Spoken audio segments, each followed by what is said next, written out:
Hello, and welcome back to the Gaming Backlog Book Club. We are here to chat about Super Mario World compared against Sonic the Hedgehog 2. And with that, we will be talking about both games in their entirety. We'll also go through our final thoughts on the game as a whole. And additionally, we are thrilled to have Mike and JMO from the old Switcharoo podcast on with us today to chat about Super Mario World and Sonic the Hedgehog 2. Can you guys give us an overview of your podcast and what it's all about? Absolutely. First of all, thank you for having us. This is going to be so much welcome. fun. Yeah, thank you. Yes, Mike and I, we've been friends since kindergarten. And Mike, I approached you first, right? Yes, this was your idea. Okay. For better or for worse. It's like, I was like, wait, did you approached him first to be friends in kindergarten or for Switcher for the podcast? You know, that I don't really remember. I know it was like we lived right next to each other just by coincidence. Nice. Like we became friends on the playground and then learned we were like half a block away from each other. Mm-hmm. So that made getting together to play video games really convenient. Game on, yeah. Definitely. Yeah. I think some of our best bonding was New Year's Eve, right? Mike, it was Smash Brothers mostly. Yes. Yeah. Very nice. Smash Brothers and Block Fort on Mario Kart 64. Those battles would go literally all night long. Yep. So then, when the Switch came out is actually kind of right around the time that Mike and I reunited as friends. And, these games that I grew up playing and that some of them I grew up playing with Mike, we can play them together online thanks to Nintendo Switch Online. So, which brings us to our podcast. We are trying to research and review and playfully rib all 300 plus games that you get with a Nintendo Switch Online expansion and subscription. And we've covered over 100 games and had some really fun guests. And Mike, what am I missing? I think sort of basically the ultimate question is whether or not they're still worth checking out. Yeah. It's clear, like, are they Nintendo's? Are they Nintendon'ts? But I remember what I was forgetting. What I think makes our podcast unique among the thousands of gaming podcasts is that you don't have to worry about emulating games or buying old games on eBay to play along with the host. We are working through a set collection and games are never supposed to disappear from it. It's not like Netflix where like, oh, I got to play this month. Oh, it's not on there anymore. Right. With very rare exception, once a game's on there, it's on there for good. So we invite anyone to play along with us. And, pretty much anyone can come on to the show as long as they subscribe. Yeah. And they keep adding weirder decisions to that. Like it felt weird that they had the Sega Genesis on Nintendo Switch Online. And now the Virtual Boy is there, which is Nintendo, but feels weirder. Mike called that shot like 6 months in advance. He made a joke about like, I'm holding up for Virtual Boy. And then they announce it. And then they announce it, yeah. Yeah, that was one of our more interesting episodes from the this season. Alex, you were just reviewing the Virtual Boy. You were just saying that you were tempted by it. Is it worth it, guys? I was looking at because they brought out the like VR headset or what you can do, but put the Switch in. I was looking and I was like, it's tempting, but I don't know if I want to do. I mean, we can talk about it later, but I've got a cardboard VR copy. Mike, you got the full thing? Yeah. I don't know what. They could have made one that was just nice and useful, and instead they did not. So Okay. It is authentic all the way down to the literal pain in the neck. Okay. The playing it requires. But you know what, though? Weird Nintendo is my favorite Nintendo. It always has been. They didn't give us the controller. Yeah. Oh, yeah. That would have been cool. That's an oversight. Very, because all the other consoles you can buy the actual recreations. Right. And that's how Mike plays it. And also with our show, I play with modern conveniences, so rewinding and save states to try to beat every game. But Mike plays like they did in the 90s with handwritten passwords and no save states and an acceptance of failure. Okay. So JMO, you're the one that actually finishes for sure, and Mike, you finish when you can. Yeah. Yeah, and finish for sure. I mean, it's brutal sometimes. Some of these old games are very long. Yeah, what's it called? Save state every time you pass a section. Well, thankfully they have rewind, so rewind. You can rewind nice, instantly on Nintendo Switch Online. So that is the only way I'm able to do some of these, like Echo the Dolphin, and Contra. Like those games are so hard that if there wasn't instant rewind, I would never have the time to get to the end of them. But yeah, I think I've beaten over 70% of all the games we've covered. Nice. That's great. That's Yeah. really And good. I mean, I think overall, right, such a great plan and such a great kind of concept that you have on your podcast here. Thank you. And of course, it doesn't hurt that you have a seemingly limitless selection of games to cover as well. Yeah. What has been each of your favorites that you've covered on your show, if you can pick out of 100 plus? Well, Mike, I'll let you handle that because you're kind of the keeper of the ranking list. I guess is the question in terms of games that we played before or games that are new to us? I think the question is, of all the ones you've covered on your podcast, what has been your the most enjoyable to each of you? I think I know why Mike's asking. Yeah. So like for me, my very top one currently remains Pokemon Snap, which is a game that I played on the N64. Okay. As soon as I got this, I went and played it again and played through it. And then when we covered it, I played through it again because I really like Pokemon Snap. Overall, like we have a combined list, and the highest one on there that is a game that was new to both of us was Chibi Robo on the GameCube. Game. Okay. Makes me emotional. What another kind of quirk of our show is that if it's not obvious already, like I love Mike to death, but we are very different human beings. So I love a good tier list. I love a good ranking list. And, Mike was a bit more hesitant because that kind of thinking doesn't appeal to him because, he doesn't like that, we argue, but one of us is going to win out and it's going to place somewhere on a ranking list. But that's not necessarily how he feels, right? So halfway through our latest season, I talked him into like, what if it was pure mathematical? What if we each had our own list and mathematically averaged our rankings together to make not Mike, not JMO, but the and in between? And what's funny about it is that Mike has some wild ones. Like his Sonic the Hedgehog Spinball is like way too high on his list. And I like that game, to be clear. I'm a Spinball defender, but Mike, isn't it your number 3 right now? Yeah. I love that game. Out of 150, it goes Mario Kart 64, like Sonic the Hedgehog Spinball, and then one of today's games, Sonic the Hedgehog 2. So I don't know. I love it. I love that our kind of different takes and quirkiness get combined into one cohesive list that's not a total abomination. Right. Yeah. I mean, everyone has their own opinions, so it is interesting to see where the combination ends up taking place. Yeah. So yeah, I guess after following your podcast for a while, I had been hoping to have you guys on for this episode because we've been planning it for a while.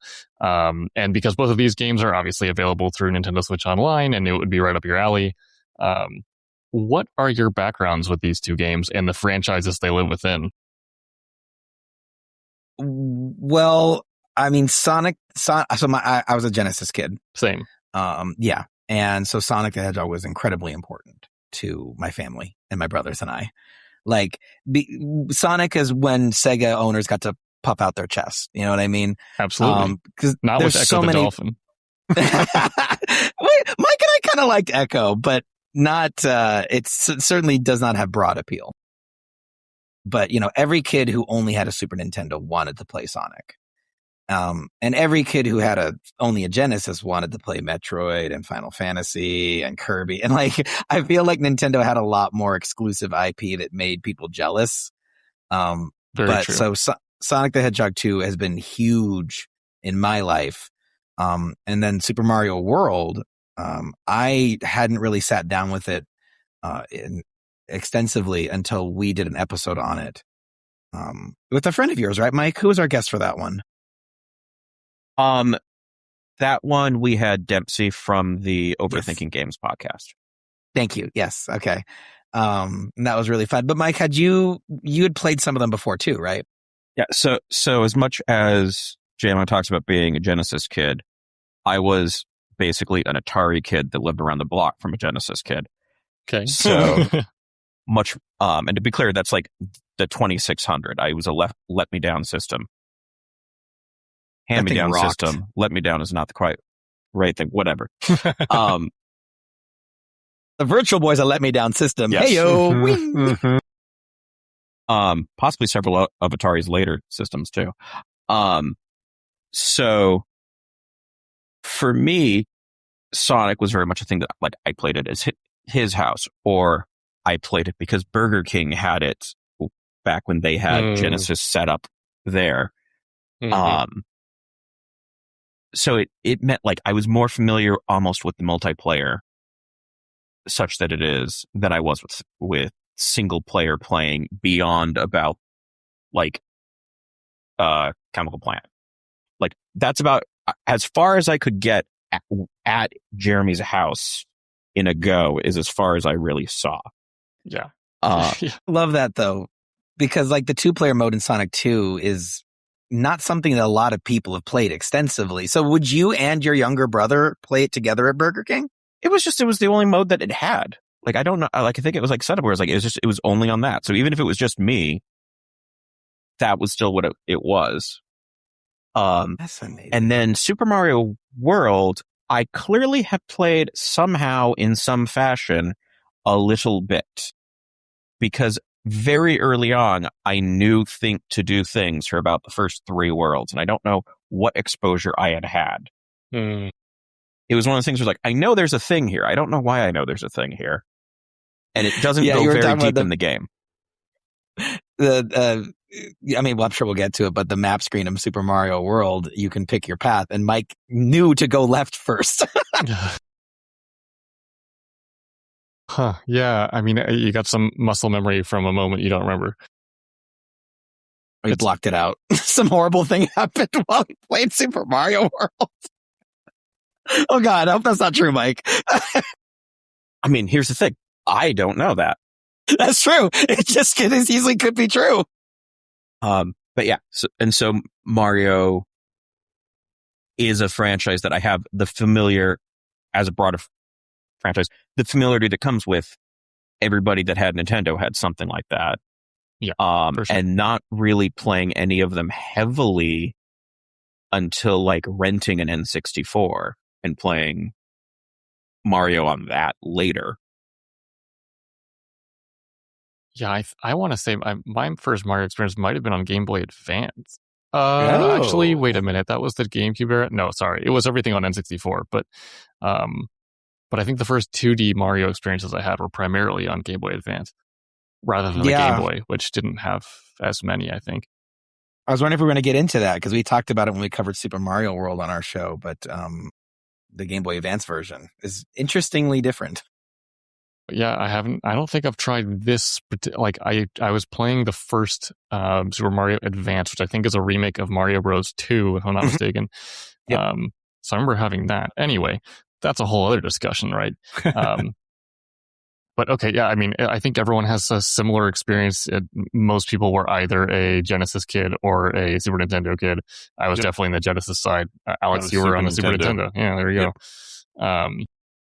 And I remember, I think I had very minimal Super Nintendo experience. I played a bunch of Kirby Superstar at a friend's house and maybe a couple other things, but that was really it. So it was good to finally play through this. I have another question for you that's not related to Mario or Sonic specifically. And it doesn't necessarily have to relate to Nintendo or anything on Switch Online either. What would you both say are your biggest offenders? As in the games you somehow still haven't managed to play from your backlog, even though you know, and everyone tells you they're too good and you should play them immediately. I'll start. I bought Skyrim years ago because it was like $4 and I have never even installed it. Like I may well have owned that game over a decade at this point. Yeah. But your Steam library is enormous. Like there's probably other heavy hitters on there that you haven't touched, but you're like, well, people say this is good and it's $2 right now. Yeah, back in that era where Steam sales would be wild. but that one feels like the largest one of like, how have you not? So I got one, and it's embarrassing, and I'm like mad you asked because I didn't know you were going to ask this, but I feel like I have to be honest. So Genesis kid transitioned into Sega CD kid, into 32X kid. Like I was a Sega lifer. Oh, like sweet. My family played all of them, even the consoles that didn't really deserve our time, but it was cool because like each of them had some really neat games. Right. Yeah. That I think the average person has never touched. But that then transitioned to becoming a Dreamcast kid, and the Dreamcast was like my favorite console for the Dreamcast. Right, Alex? So Love good. The Dreamcast. It was a special moment. I mean, especially for Sonic fans, because we had wanted a 3D Sonic game. Alex had been it felt like over a decade. Long time. There'd already been a 3D there was a Sonic game. Well, you talk about Sonic 3D Blast? Probably. That's the one with the birds. So there was a canceled, like, kind of almost Crash Bandicoot perspective Sonic game for the Saturn called Sonic Blast. And it was never released. But that's one of the most infamous vaporware instances. But anyway, my point though is that I became a Dreamcast kid. And Alex, did you mess around with Shenmue? No, that's one on. That's on yours, huh? Yeah. Shenmue was so revolutionary because it was like the first game to actually be an open world in the way that we mean the term now. And this was, in the early aughts. But the series was infamously unfinished. Crazy cliffhangers. The wait for Shenmue 3 was decades long, and it is out, and I've only played it for like an hour because it's not very good. But I need to finish it. You know what I mean? Is that where Valve stole it? Not making the third game thing from? Yeah, well, but they did make it eventually. I don't think we're ever going to get Portal 3 or Half-Life 3. Oh, I mean, I guess Half-Life Alyx, the VR game, is supposedly very good, but very hard to, you have to get an entire setup just for that. I won't be doing it, unfortunately.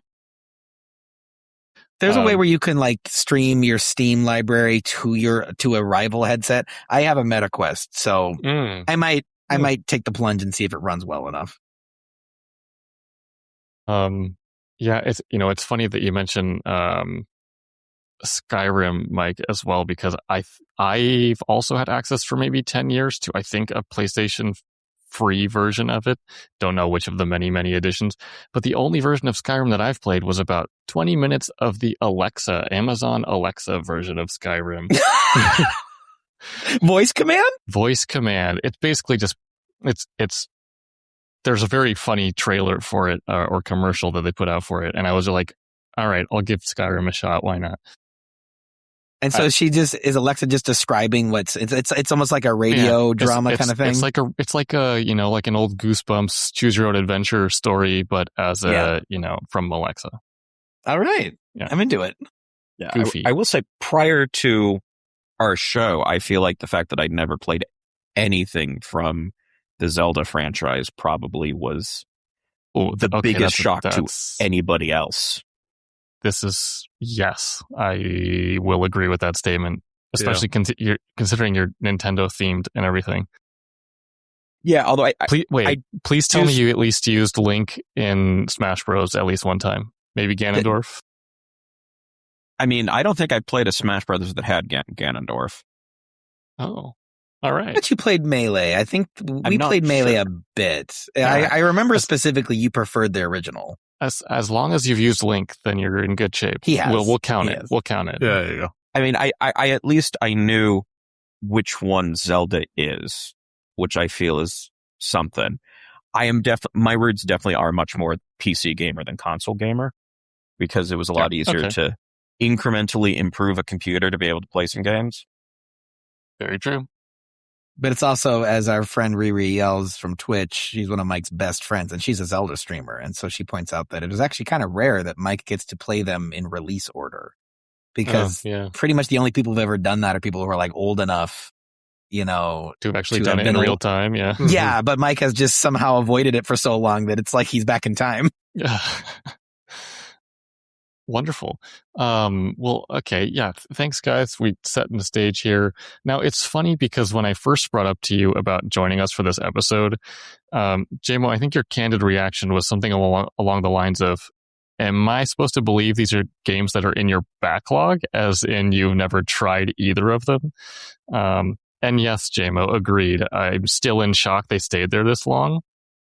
But we finally brought justice and order to the world. Both of them is surprising. I feel like most gamers have encountered one or the other, but that you were still a virgin on both these games is actually also pretty unique. So okay. I think there's a tiny bit of clarification where I had touched Mario World for a couple hours, but never finished it. Alex, I think you said you played it as a kid. Sonic the Hedgehog 2 was my first Mario video game ever.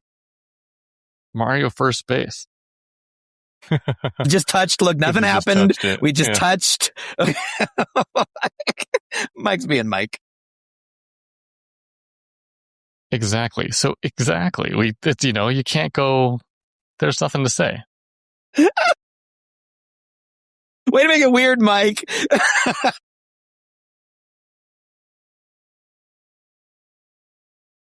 Alrighty. Well, reminder, everyone, we do go into spoilers in this episode for both Sonic 2 and Super Mario World. Despite the fact that there isn't really much of a story here, we'll be chatting about various pieces of gameplay from the beginning to the end. So if you're like us and somehow still haven't managed to play through either one of these games and want to avoid gameplay or those light story spoilers, go ahead and finish both games before coming back to this one. Sonic 2 won't take you that long.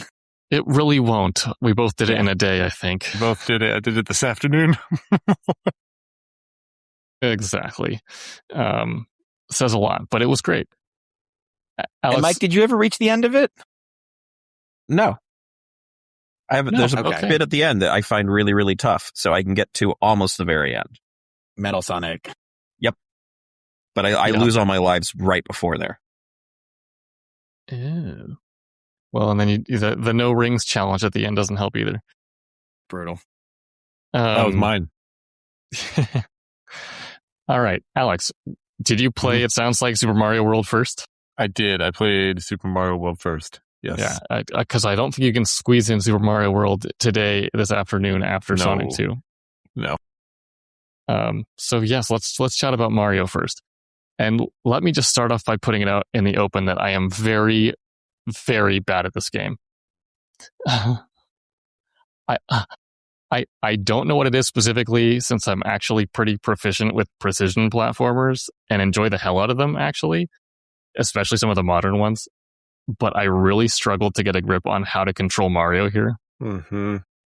Like just something as simple as jumping a reasonable distance and then also not sliding off the edge of the platform I was landing on. Yeah, but you had said that, so you played the SNES version. Yes, I was playing this on the Super Nintendo Classic, which is that micro-sized, HDMI version of a Super Nintendo with 20-something games on it. Yeah. Because one thing that Mike and I discovered when we covered this game for our episode is that we both prefer the Game Boy Advance version for a variety of reasons. But one of them is the controls.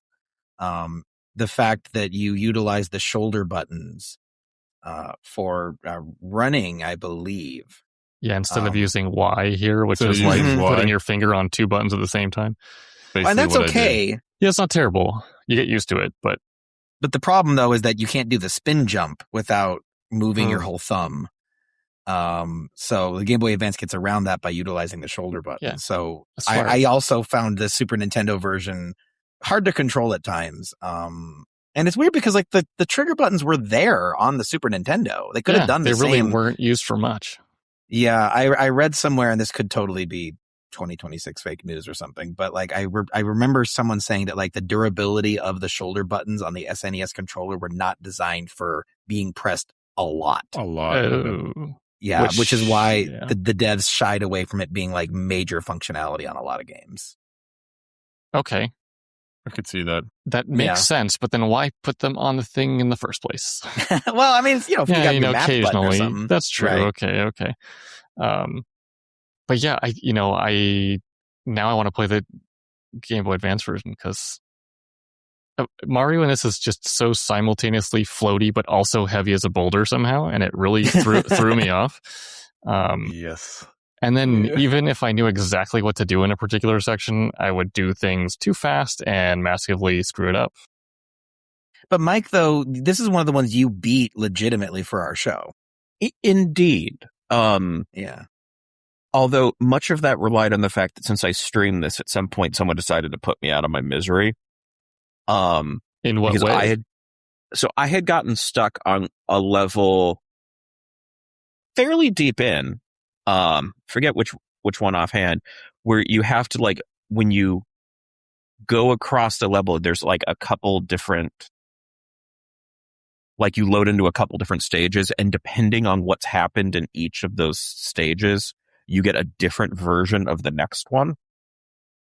Where it's like, if you get through this fast, then the middle stage is easier or harder. And whatever course I was doing on that, and it was leaving me in like a version that was a lot of platforming I couldn't get through. And it turns out where it's like, oh, if I had collected 2 less coins and then done it 2 seconds slower, then it would have put me on a different track. And it was weird. I didn't know any of it until after. I did not know that was a thing. Yeah. It's not like it's a normal mechanic. So it throws it in on this one. And it was like, I think it's where like I was just getting really good at doing this first one. And it's like, oh, if I changed that up, I would have been on like a different second section. And then someone in chat was like, hey, are you familiar with the Star Road or whatever? And I'm like, no, please go on. And they guided me to get onto that to basically skip my way to the end. Yeah, because the Star Road is a series of ultra challenging levels, but if you can do them, it ends. The sequence of like 5 levels ends at Bowser's Castle, right, Mike? Yeah. Okay. Yeah, so that sounds right. Yeah, and so that got me to there, and then it was a lot of going through the last bit, but I was at the last bit. So I'm proud of you. Hey, and you did it the legit way. I mean, so basically what you're saying, though, it sounds to me like streaming on Twitch is essentially the modern day version of calling a Nintendo hotline. Yeah, pretty much. A huge chunk of games I have only gotten through because someone shows up in chat and is like, oh, you should do this. Like, the Legend of Zelda games that I have beaten would never have happened on my own. But you know what's interesting, though, is that something I get no shortage of grief for doing is, we talked about it before, the rewinding. Yes. That's how I get to the end of so many games. I've beaten over 70% of all the games we've covered. But when I first started playing Super Mario World for our show, I was very confused and very crestfallen because I was like, some people say this is the best Mario? This is like limp. This is weird. The pacing is all off.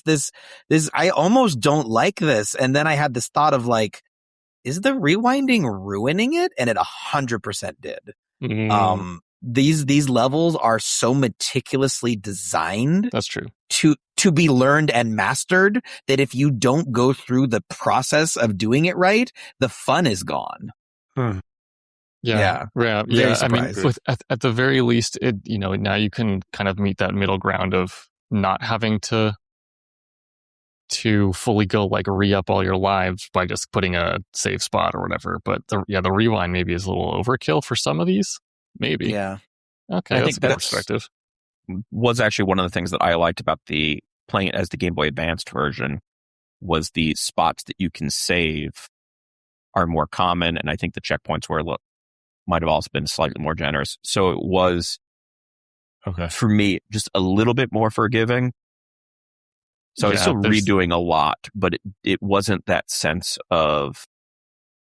Because I think in the original, it's like only at like the castles and something else that you can save at. So it's like multiple levels. It's very infrequent.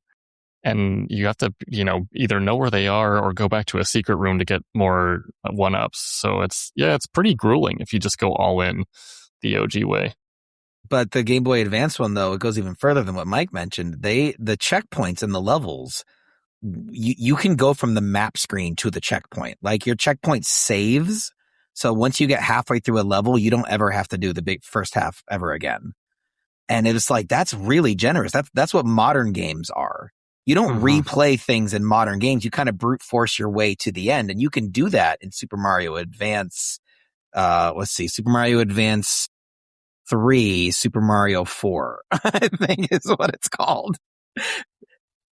So janky. So janky. Yeah. I think handhelds have in general gone better for me, because I feel like they had to be slightly more forgiving, because they knew that they were trying to sell this to people who were trying to play on the go. Right. Or that would have batteries die. Right.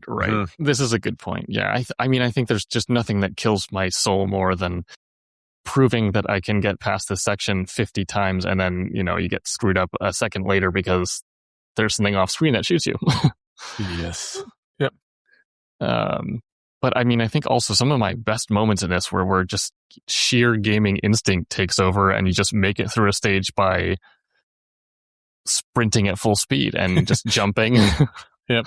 Not sure how I pulled those off. Your guess is as good as mine. Yeah, I had a few of those too. Yeah. It is uniquely thrilling. Yeah, it's a good time. I enjoy more is less the that side of it. And because one of the weird things that this does is how some levels have multiple exits. So that you many of them do, yeah. Yeah, and so there is a little bit of that I find satisfying. I'm just going through a level and just being like, that's a thing. I don't know how I'd get to that yet, but that's something about that tells me that's a thing that I need to get to somehow for a different exit. And kind of picking up those clues rather than just, I just kept going right and then it was done. Right, which, I think when you're playing a 2D Mario for the first time and you have some context, right, because we're in 2026 and people have heard of Mario, but you don't necessarily know that there's more to it than just go right. And there's so much more. Yeah. The sheer number of secrets in this game is staggering. And you guys recently had an episode about strategy guides. You would want the Super Mario World strategy guide. Absolutely. You wouldn't really need it for Sonic. Absolutely. Right. No. And so that, but the explorability is maybe unrivaled. I struggle to think of a 2D game that isn't just like a Metroidvania, where secrets and exploration are so pivotal to the game's appeal and to the strategy of getting to the end of it. And such a wide variety of secrets, like Mike is talking about, this level, if you beat this section quickly and this section slower, you'll get to this third section. They didn't need to do that. But someone at the Nintendo offices had a cool idea to make a very unique, instance for these players. And then, it became such a thing to share with people and to buy strategy guides and look it up online. It's such a rich game in terms of, looking under rocks and seeing what's there. Totally. And that's sort of that concept is sort of the inspiration a bit about our podcast even existing, right? It's like going to the playground the next day at school after you got through a section and sharing with your friends what you found out or something that you ran into. That is like that quintessential moment of growing up that we're trying to grab onto again. But I go ahead. I think the other interesting bit with the Mario game that I think is kind of note, someone has a YouTube video that kind of dissects how Mario games often have difficulty settings, so to speak, but they're not done in a traditional way. The idea that you have a beat the game the easy way and beat the game the hard way, and it's all done in game design. Mm-hmm. And so I think what does set this apart from something like Metroidvania that has, it has all these paths and you have to do all of them because that's the point, is this has all these levels and you do not have to beat all of those levels. You can if you would like to. And there's plenty of people who make it a point of I'm going to beat all of them. I'm going to find all the exits. Mm-hmm. But you can get to the end of the game without having to do that. And it's the same thing of you'll get on the N64 where it's there's this many stars and you don't need that many stars. You can get that many stars, but you're less likely to hit a spot of I can't do this one thing, I can't beat the game. Right. And so I think, I mentioned in the intro episode for this, my wife loves this game to death. She played it endlessly as a kid. And so I actually played it this time around in co-op with her, since it just seemed like too good of an opportunity to pass up. But since she's played it so many times, there was a very real option to just kind of get coasted through or carried. So she just let me do the major important levels and bosses in the early sections, and we would both try each one. But really, basically, once you get to a certain point, whenever there was a secret she knew about and I just blew right past it, she would take that route on her version of the run, and I would just go to the exit, and she would like go up high in the sky and say, "Hey, there's something over here." Now, I mean, we'll get into it, I'm sure, with Sonic 2 more, but the 2-player mode in Super Mario World is turn-based. Exactly. But so do you share your progression? Like if she beats a level and then she dies and it's your turn, can you now go to the next level because she beat the previous one? Correct. You can. Oh, okay, so you can, cool. so right, because like you mentioned, there are keys you can find, there are different routes you can find, you can go up onto the clouds and find whatever else. And sometimes it just opens up a different path, right? And sometimes it opens the same path. But either way, the level has a cleared state no matter who you are.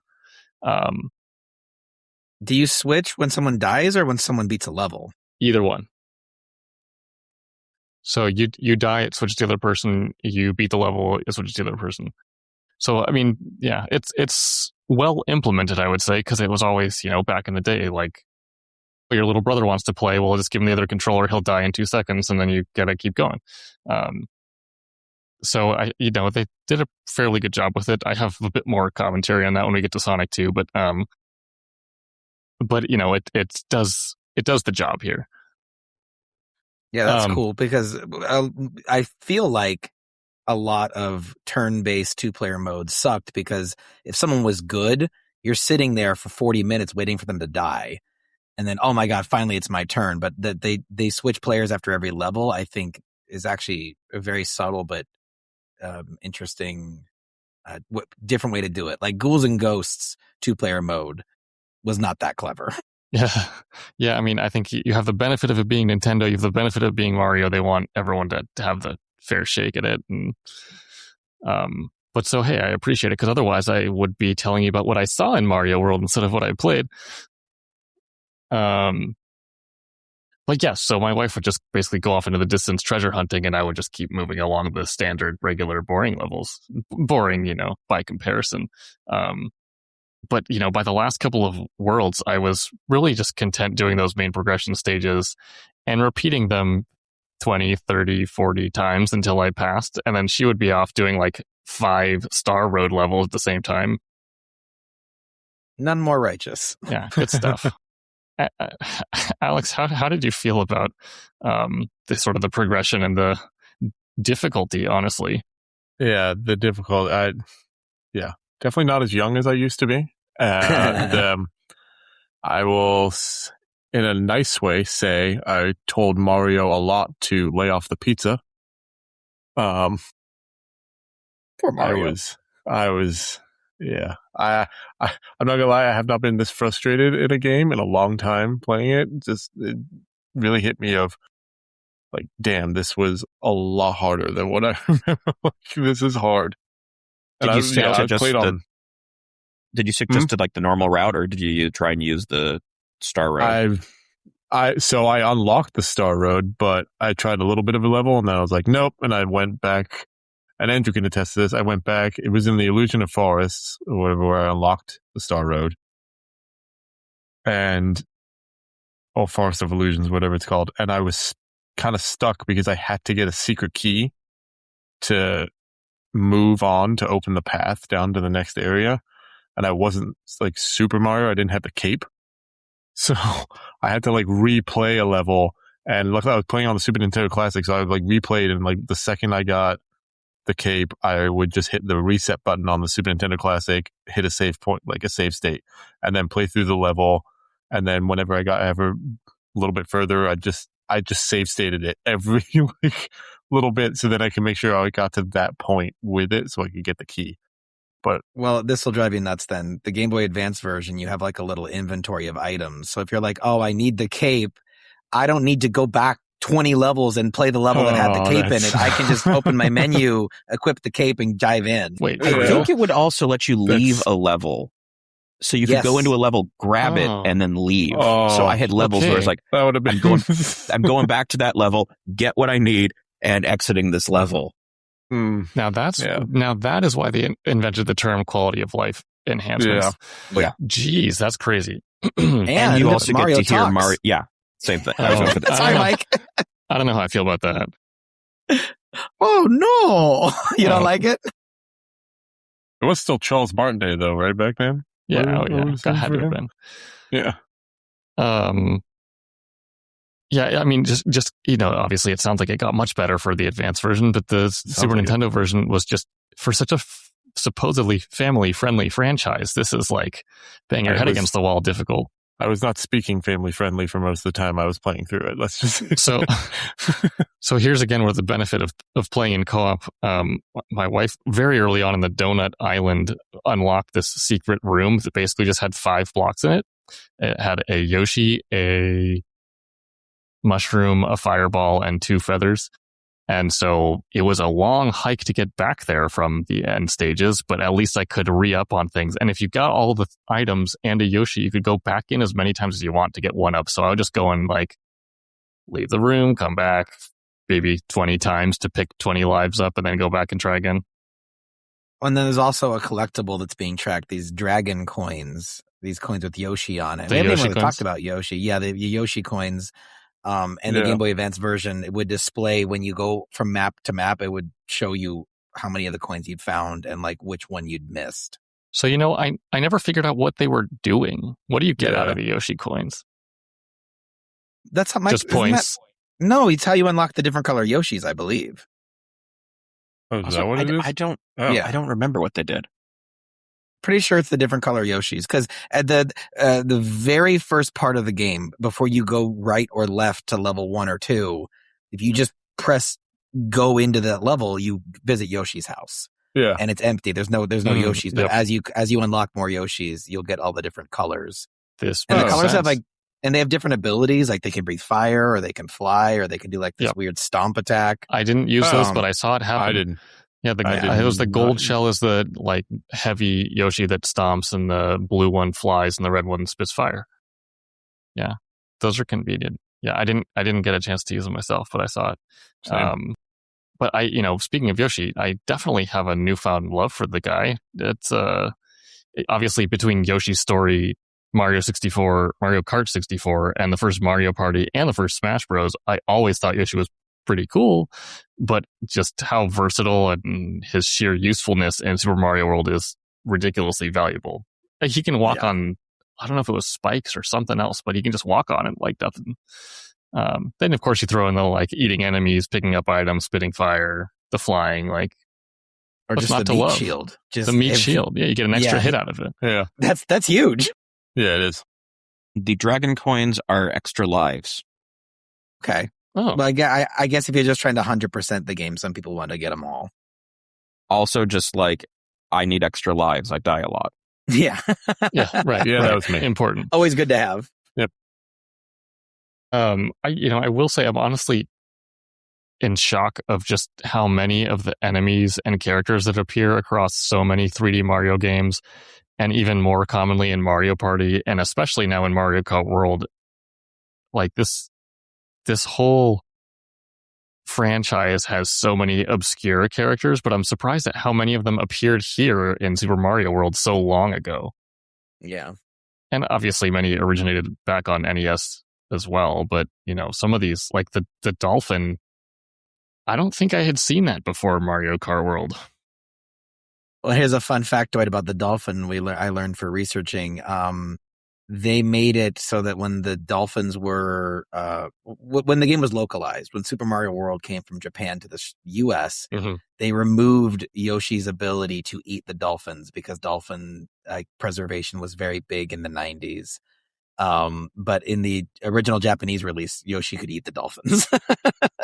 Oh, well, let's just forget about that. I mean, Yeah. it's not like it's a uniquely eating the dolphins thing. Like everything That's else true. Yoshi eats in there, except for the apples, is more endangered than dolphins are. Because they don't exist. If they don't exist, yeah. Or at least Save the Goombas. Yeah, I've never seen a Goomba in the wild. I've seen a dolphin in the wild. Touche. Checkmate. Yeah, no comment. I feel like the Goombas are the rats of Mario's world. I think it's a fair comparison. They're like everywhere. Yeah. I mean, obviously, it seems like this whole 3-hit kills on bosses is the Nintendo trope that will never die. Yeah. And it was alive and well during this era, and it's fine. It's just kind of funny to see it go through so many generations and no one has any other ideas. Yeah, I have mixed feelings about the bosses in this game because some of them are really cool. Yeah. I remember we talked about like Reznor. Yes, Reznor. Yes, I have my qualms with Reznor. Wait, the musician or the boss? Well, you know, what's the guy's name? Trent. He's all right. Yeah. I don't mind the guy. But the boss is named after him. I'm not surprised. But I love that boss fight because it is so clever mechanically that you are fighting these fire-breathing Triceratops on a Ferris wheel, essentially. And you have to hit them from below, which, you know, the game has been teaching you to do this whole time. So you're kind of equipped for that part of it. But then halfway through the fight, the floor you're on melts into lava. So you have to jump onto the Ferris wheel. And so it's this really cool moment of like Shadow of the Colossus style climbing up onto the boss itself to finish the fight. I love that. But then you have, I mean, how many mid-Koopaling fights are there in this game where it's like, oh, jump on him 3 times and he's going to try to run into you. And it's like, those moments I think are just kind of flat. And I feel like that's something that Sonic 2 doesn't suffer from. I don't think Sonic 2 has a like boring moment. Right. And I think as far as like pacing goes, this game gets sleepier sometimes. I mean, doesn't that just do the same X number of hits? It's just a different number of hits. Well, like, I mean, the one I fought right before we recorded, it was the one where you have to jump on him until he gets knocked into the lava. So it's not, it could be endless if you time it wrong. Right. But that was me. Yeah. He just keeps going to the other side and then you realize, oh, he doesn't die with the hits. You have to get him into the lava. Yeah. All but right. I mean, I wasn't having fun. I was just getting annoyed and like, this is going on for a while. Right. Yeah. I mean, it's funny too that you mentioned Reznor because I think towards the end game, there was a level, it was in the Forest of Illusion also. There was a level that I cleared, but then it just opened a path through the forest that brought me in a circle back to the same level I was already in because you had to find, Yep, that's what I said, the key. Get the feather and fly to the true exit, sort of in the lower area. And so I was like, you just stole my victory out from my hands. Like I just finished this. What am I doing here again? And then you mentioned Reznor in that chocolate levels. I killed Reznor, and even though I already beat the last one, I fell faster than he did because Mario's so heavy that it didn't count. I died. That pizza. You suck. and I know that moment. And this happened 2 or 3 times. And I was so annoyed. And then I finally went back there with a cape feather and just floated on the way back down. And there you go. Able to move on. Very annoyed. I was not happy it's like after the old that. Smash Brothers thing. If it's like, okay, we're both falling. It's who falls faster now. Right. For whatever reason, the Triceratops doesn't fall as fast as a plumber. I mean, beats me. Triceratops are not known for being aerodynamic. Okay. Yeah, it sounds like you're a spokesperson for Nintendo here. A lobbyist. They thought about it. Just a spokesperson for aerodynamicy. Right. I don't think that's the right word for that. Aerodynamics?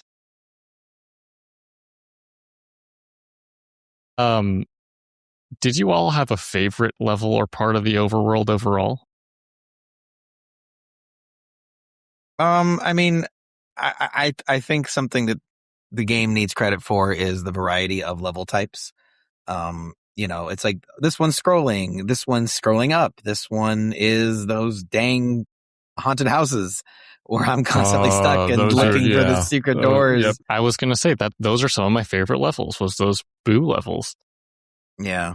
I mean, they have the weirdest routes through them. Yeah, they are so different to the rest of them, and mechanically that I think that's why I enjoyed them so much. Plus, King Boo was my main in Mario Kart 8. But I think the levels, though, are they do kind of all blend together in your mind. The levels in Sonic 2 have such a personality. The levels in Super Mario World, they have different quirks, they have different mechanics to learn, but the backgrounds are kind of all the same color for a lot of it. Mm-hmm. And, you like, if I said, picture 8-4 versus 8-2, you're not going to know that by heart. But if I say, like, picture Chemical Plant versus, Angel Island, you're like, oh, okay. Like, you know what I mean? Totally. So, I just appreciate the variety overall, but I don't think any particular level jumps out as like my favorite. I guess maybe the Bowser Castle where you're picking the doors. That was cool. And you're picking your route to the final boss. That was neat. I guess that's my favorite. And it was basically, I mean, it's like a WarioWare game just piled into the last level because it's, you get like a micro level for each of those doors. Yeah, I enjoyed that too. I didn't get for that one. I went through the first door, beat that. Then it took me to 5, beat that, and then. There's a hallway down each of those pathways that you can get. You didn't can try go to the other different ones? numbers. No, I just went 1. It went 1 and 5. I finished 1 and it put me out at 5, so I went into the 5 door. And then when I finished 5, I was either at 7 or 8, and then I beat that, and then it put me out to the end. So I have a personal question, Alex. When you get into a bathroom, do you go to the first stall or do you because I always go a couple in. I don't like the first one. I feel like more people use it. No, it's a couple in. Okay. Also depends on how many people are there. I don't care how many people are there. I never want the first one. Oh, yeah, no, never the first one. Okay, I get you on that one. Yeah, no. Especially not like in an airport. I didn't understand I didn't know the door thing. So I was like, I thought at first I was going to have to do like each one. That would have been brutal. I was like, oh man, but yeah. So, but I made it. Any least favorite levels? Yeah, no, that I agree with that. Clever when I found out what it did, but not a fan. I think the Forest of Illusion just overall for me was not a big fan. I wasn't a big fan of the underwater levels. A couple of them. There were one. Yeah, there was one I think in that forest. It's so strange that you can throw fireballs underwater. That's how hot they are. Like, Mike, you're a math guy. That's possible, right? If the fire's hot enough, it will evaporate the water before it puts it out, right? I mean, you can do the thing with something that's hot enough that you can pour water on it, and the water will just roll around its beads because it's vaporizing on the hot side. Yeah. I guess I'll just say, I know some of the Star Road levels were real bash my head against the wall frustrating, but that's the point of those. Like, those levels, you got to go into expecting that. It's like Celeste before Celeste was a thing. It's like Super Meat Boy before Super Meat Boy was a thing. Like that, those games absolutely borrowed from that mindset. It's called Kaizo levels. Super Mario Lost Levels, the original Super Mario 2, was essentially all that. Every level was crazy frustrating, and I enjoyed it. Mike didn't as much. But so I can't really fault Star Road for being frustrating. It's like, if that's frustrating you, well, then go the long way around. But this is the brutal shortcut. It should be brutal. Yeah. Chocolate Island 2 is the level I'm thinking of. Chocolate this is from the Super Mario Wiki. This bit will describe. The level is unique and features 4 different areas, which are all affected by the amount of time, the number of coins, or the number of dragon coins that the player has. Insane. But cool. And how do you know that without calling a Nintendo hotline? I mean, that's just... I think the other thing is if you actually very, varied what you did. And I think I just did the same thing every time in a very repeatable fashion. If I had varied it, I would have started seeing different outcomes and had to be like, wait, why is that happening? Sure. Yeah, that would make sense, but I think most people are going to just like brute force it in the way they were doing it already. Did you guys ever call the Nintendo hotline? I never did, but I was always like, I mean, I was too shy. I can't believe that was a business model because like I'm 8 years old, stuck on Mario. I don't want to talk to a stranger. Yeah, I Ew. think I was just too young to. That is true. Yeah, I mean, I was still Genesis, so I don't know if Sega had one of those. Probably. That'd be a cool Facebook Live, though, if you're just like, hey, I'm the Nintendo hotline. Drop in if you're stuck on a game. Oh, Mike, we should do that. Patent pending. But the problem, though, is that I'm not actually good at these games. I just cheat. So I'm like, oh, you're stuck. Rewind. Easy. I feel like they had guides for what to tell people. Yeah, apparently they had huge binders and giant, and you get the game and they, and they flip through the page number and. You're saying they didn't know it all inside and out? That's disappointment. Well, as opposed to just being like, "Oh, you have a question about this? Let me transfer you over to our expert on level Chocolate World 1, 2." Yeah. Huh. Yeah, I think otherwise. Let's see. Well, I guess I didn't say my least favorite level, actually. I think it's just all of the Chocolate Island because I'm a weird person that doesn't like chocolate. So seeing the chocolate everywhere. It didn't really look like chocolate. That's one of the weird things about this game. Is like, oh, I'm on cheese land. And it's like, why? It's not made of cheese. Like, this is Donut Bridge. Where's the donuts? I'm so confused. So yeah, that's one of the curiosities that I had coming out of this, and so I did some research on that. And yes, obviously, many of the worlds are named after food. We have Donut Plains, Vanilla Dome, those bridges. I think there's Butter Bridge and Cheese Bridge and Chocolate Island. It turns out they weren't necessarily aiming to make the worlds look like them, which I guess tracks because they don't look like them for the most part. Maybe just color schemes. But they just seemed to notice a connection after they built them and decided to name them like that. Whereas Mike said, to the dinosaurs, we are all food, which doesn't make sense. Well, and you've got Yoshi who's all obsessed with eating everything, so I guess it all applies. How does Yoshi not starve? Because everything he eats comes out. Comes out immediately. When does he digest? Like Kirby digests, you know what I mean? I don't know. Yoshi's got some crazy metabolism. It sounds like you need to start up a philosophy of game lore podcast. My theory is that Yoshi doesn't actually rely on that for sustenance. He's green because of chlorophyll. Oh, he's a plant. Doesn't have to be a plant, just has chlorophyll. What about the Yoshis that are like red and stuff? Really weird side thing. Green is actually the less efficient version of photosynthesis that for some reason is dominant. Because that's where we get the most light. So you actually get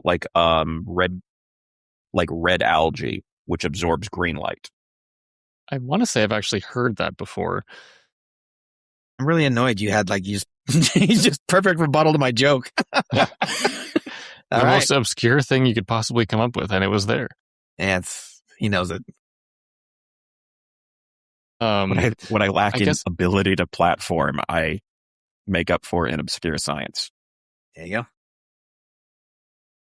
Hey, I mean, obscure science is all the basis of most of these 90s games anyway. I guess so a bit of a quick story here too. I have this long-standing grudge or feud, I guess is the best way to put it, with Monty Mole. So I was playing Mario Party with 2 other people a couple years ago, and the 4th player was a bot that chose Monty. And so instead of attacking my other human competitors, I just started going all out with any kind of negative status effect or any kind of move, doing it against Monty, to the point that about 60% of the way through the turns, he started retaliating and would exclusively try to make me lose. And my grudge changed here because in the first true Valley of Bowser level, where you get to stand on his head.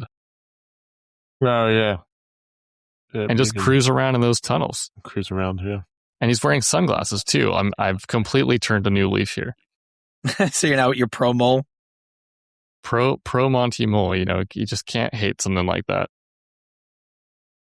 I like to play him in Mario Kart World. I don't know why. It feels like a troll pick. Like you lost to Monty Mole. You know what I mean? I go with the dolphin because you can get the motorcycle that looks like a dolphin. So you're a dolphin riding a dolphin. Oh, there you go. And then from a certain angle, it looks like a school of dolphins. Yeah.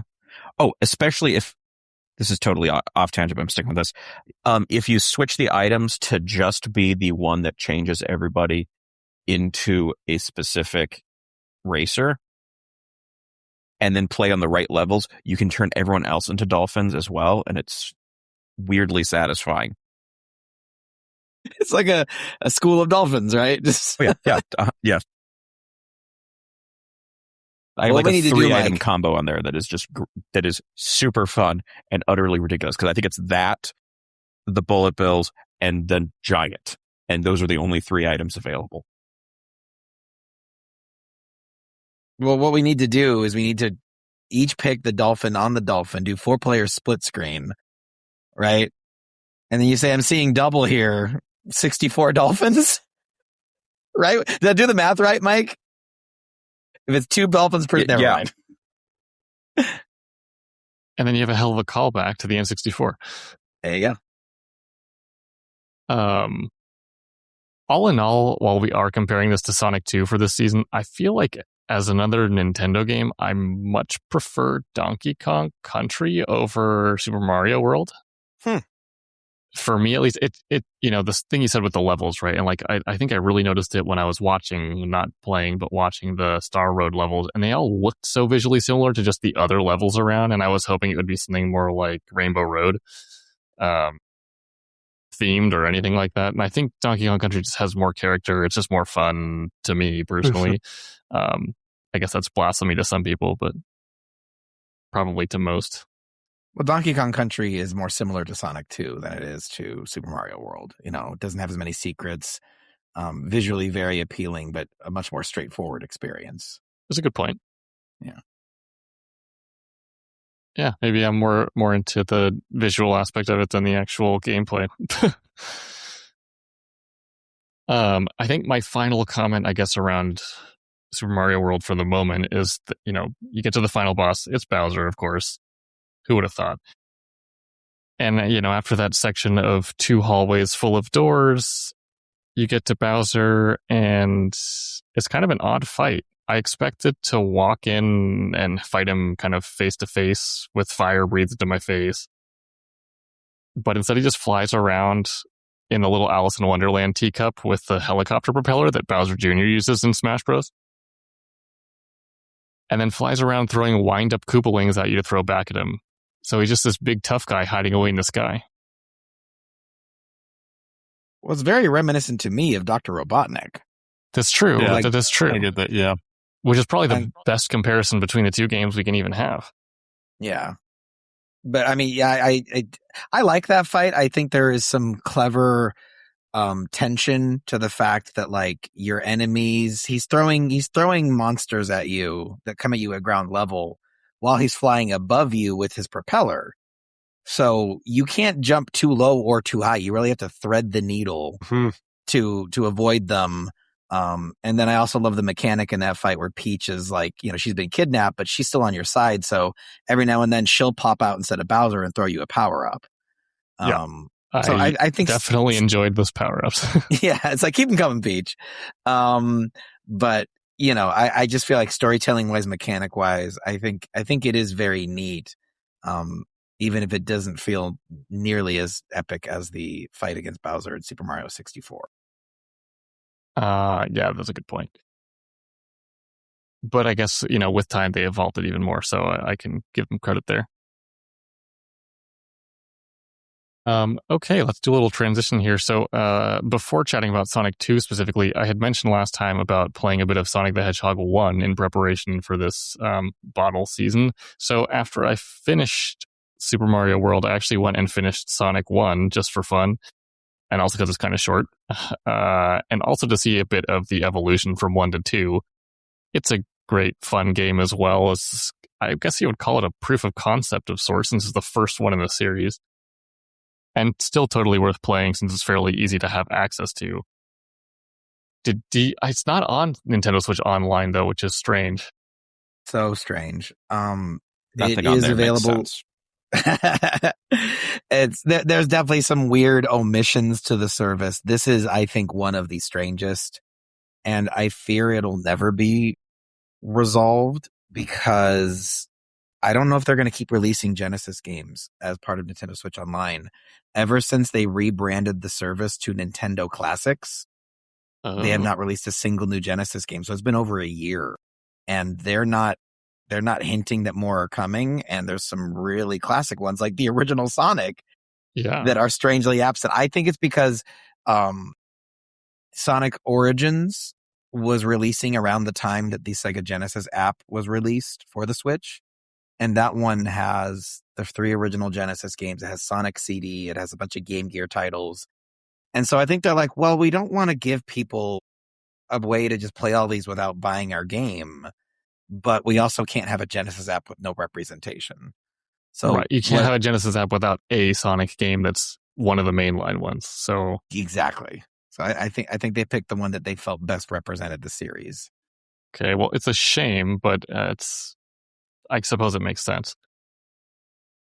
Everything's about I was going to say, I feel like they based stuff around that 6-pack cartridge for Sega, which, or actually, no, that one was the first Sonic, not the second one. So yeah, that was my theory gone. Well, but I mean, also in your defense, one of the iconic games on that, Super Hang-On, the motorcycle game, not on here yet. And so it's just like, I don't know. I don't know what they're doing. I really hope they don't give up on this, because I love having the Genesis games as part of our show and as part of that service. Yeah, provides a bit of variety, right? I mean, and both for you to play it through visually and also just there's, every console has its own exclusives that make the identity of the thing in the first place. Yeah. Yeah, I mean, I guess so about Sonic 2, first of all, just hearing Sega so good brings me straight back to childhood, sitting on the floor, of course, because that's what you do as a good 90s kid. I don't think anything is more nostalgic in life than hearing that little, what is it, a jingle? I don't know, what the sound bite. Yeah, I mean, I would play this before school. I'd play it right when I got home from school.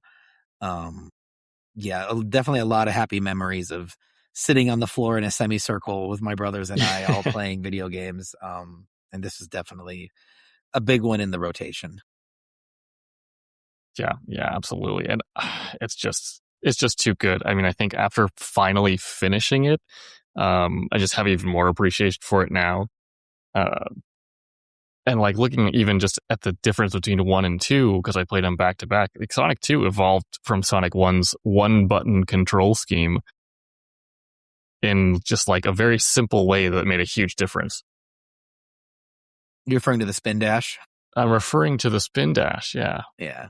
Because like I mean, I forget actually which, the Sega Genesis Mini, which is what I played this on, has the original Sega Genesis controller. And I don't actually recall whether the North America version was the one with 3 buttons or 6 buttons, but this thing has 3 buttons on it. And you have 3 buttons and they all do the exact same thing, which is just jump in Sonic 1. And now you get the spin dash, right, by doing down and hold and smash and all that. I mean, I think there's an academic argument for saying that Sonic 2 is the greatest single-button game ever made. And there's contenders, right? Because, Mike, a lot of Atari games are fantastic in single-button, like Centipede and Defender and things like that. But what they do with just a single button on this is really fantastic. And when you go from Sonic 1 to Sonic 2, I think what you really notice is the pacing is so much better in Sonic 2. The original Sonic, every level has 3 zones. And by the time you get to the end of Zone 3, you're kind of sick of that level.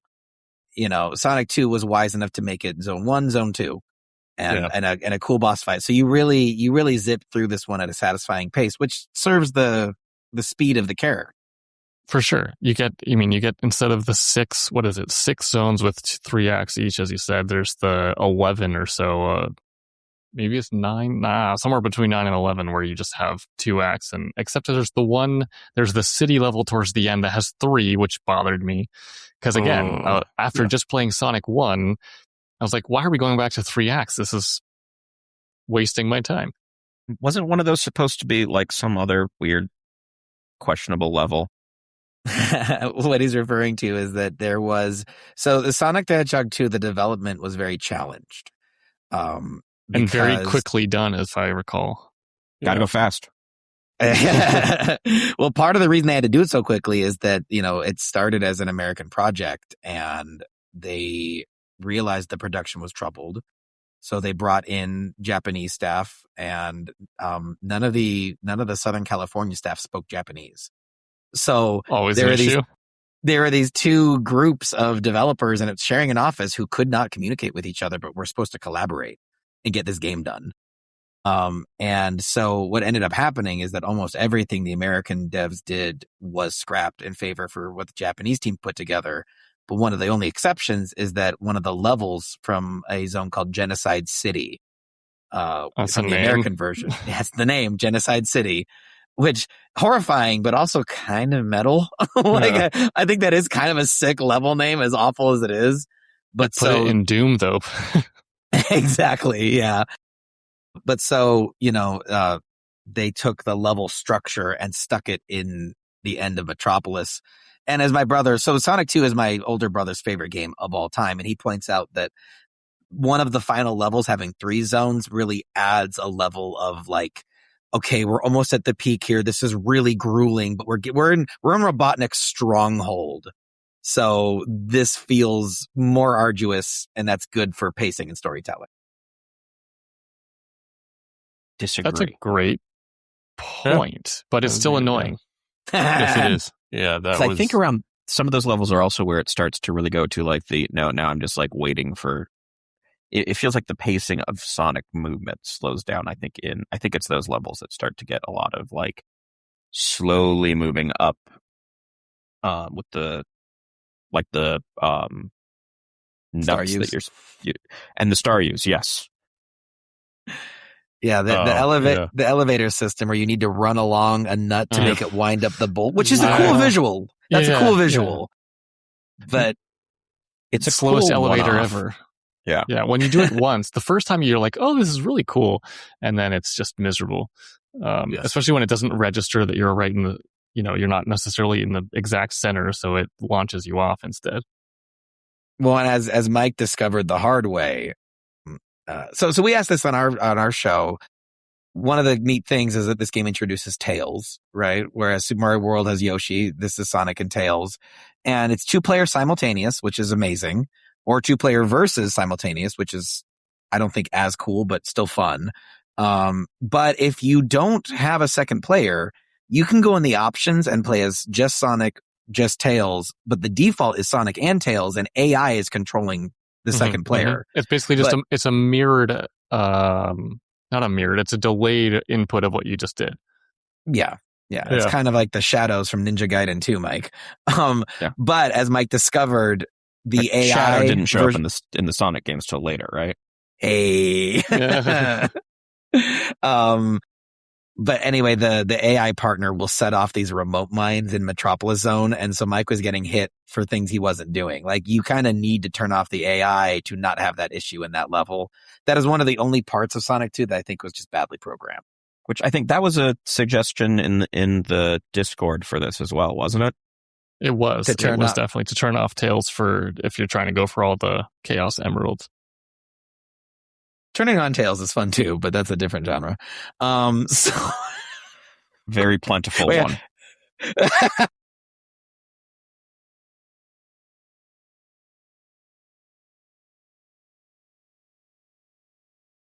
We might have to put on a explicit tag on here. Hey, there's a reason I'm not elaborating. I think also, you guys mentioned gotta go fast, right? I will say where Sonic 2 took it and ran with it. I think the whole concept and marketing behind the Sonic games being about speed and how fast he is. And even that, I think I did some research and it sounded like the cartoon slogan of gotta go fast is came along a couple years later, but it's just a massive trap at some point, especially in Sonic 1. You get to go reasonably fast in Green Hill Zone, but after that, you sort of walk into this game thinking you can just sprint through every level and have a great time. But if you do that, you just launch headfirst into so many spikes, so many enemies, and other environmental hazards, Yep. and even the pinball launchers that send you back into the same thing that you just jumped over. And that happens a bit here in Sonic 2, especially as you get... it felt like more of the Act 2 stages of each zone had more enemies and whatnot. And the first one was a bit more about speed. But slow and steady is kind of the name of the game here, like any other platformer when you're first getting used to them. So it's like a little bit of a like punch in the face when you're expecting to just sprint. I mean, I think you get the good enough at this game. You learn the timing and you learn when to jump and when to dodge and whatever. And you really start to feel superhuman when you get good enough at it. Totally. Or just get all the Chaos Emeralds and become supersonic and then nothing hurts you. You fly around. That's a very good point. I think obviously there's got to be speedrunners out there that I haven't looked up, but I'm sure they can finish this game in 20 minutes. I saw one that said it was 16 minutes to beat it, and I was like, oh my God. Well, and Mike, the speed run for the second to last level when you're on the plane, you said that since it's a set amount of time, the speedrunner just parks the plane, right? Yeah. Yeah, it's just really funny because like there's the gameplay variety is not nearly as good in Sonic 2.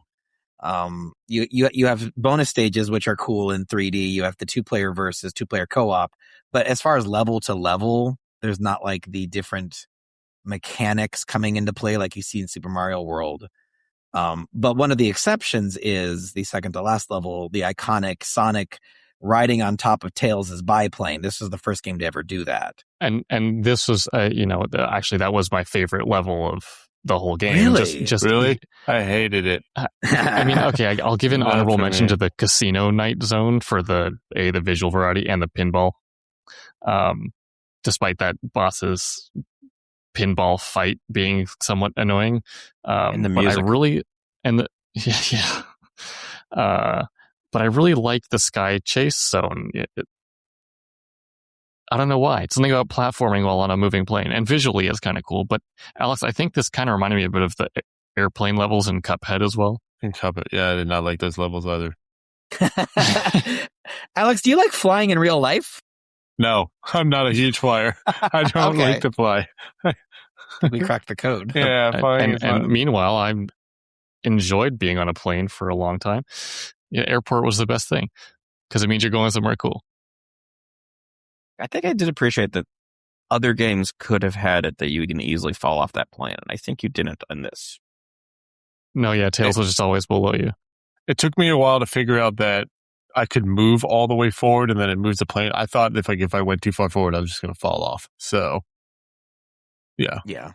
And I mean, I suppose there's a degree of unfairness to comparing these two games, right? Because despite the fact that they released, I believe it was the same year, this is the second game in the series for Sonic, and it's the, fourth, fifth or more first Mario, so they had a lot more time to iterate on it. Well, I mean, I don't know if we're getting into it now, but I think Sonic 2 is the better game. I think they I think this is the peak of 2D Sonic. You could make an argument for Sonic Mania. That game is incredible. It's great. It's really fun. But what's good about that game is what they already got right in Sonic the Hedgehog 2. I think in terms of pacing and level design and aesthetics and music and just playability and iconography and character, I don't think it gets much better than this. Sonic the Hedgehog 2 is amazing, in my opinion. Yeah, I won't argue with that. I agree with that. Sonic Mania was fantastic too. Yeah, but this is just too classic. Alex, have you checked out Mania? I have not checked out Mania. I have it. I have not checked it out though yet. So, Mike, you have, right? I don't think so. Oh, well, it's one of the cooler gaming stories of the last couple decades because like it was a fan game that was clearly so good that Sega's like, hey, we're gonna like we're going to pay you and we're going to publish this and this is going to be an official entry. And not a lot of companies will do that. Yeah. So I want them to do it more often. For sure. I think now that I've finished my first ever Sonic game, I'll go and play that. It's wonderful. Give it a try. Yeah. And while I didn't have enough time to try it out yet, Merovingian on Discord mentioned that perhaps Sonic 3 and Knuckles was a better comparison point to Super Mario World. J-Mo, have you played that one? I have not. Oh yeah, I played all of these. You played them all. I've played the Sonic games that I shouldn't have beaten. I've beaten Sonic 06. Like I'm a blue boy. Yeah, it's funny. We have friends, the Cable Club League podcast. They did a similar episode, but they compared Sonic 3 and Knuckles to Super Mario World. And people say that's a better comparison because there are more secrets to discover. There are not only the Chaos Emeralds, but the super secret Hyper Emeralds in that game. And then, you got your supersonic forms, but then you got your hyper forms. So in terms of replayability and secrets and like depth, definitely that game. That was also the game where the power-ups, so in Sonic the Hedgehog 2 and Sonic the Hedgehog 1, you can get power-ups mid-stage, but they're either a shield or temporary invincibility, and that's kind of it. Right. Sonic 3, though, added element shield. So you could have a fire shield that gave you a lunging attack. So you would jump up and then rocket across the screen. But it would be fizzled out if you go underwater, or if a water attack hits you, you're still getting hurt by it. So there was kind of a fun like Pokemon element to that. But since I think the spirit of what you're doing here is that these are two games that you've heard are kind of the peak of the series. So let's play them both and see which one kind of holds up better.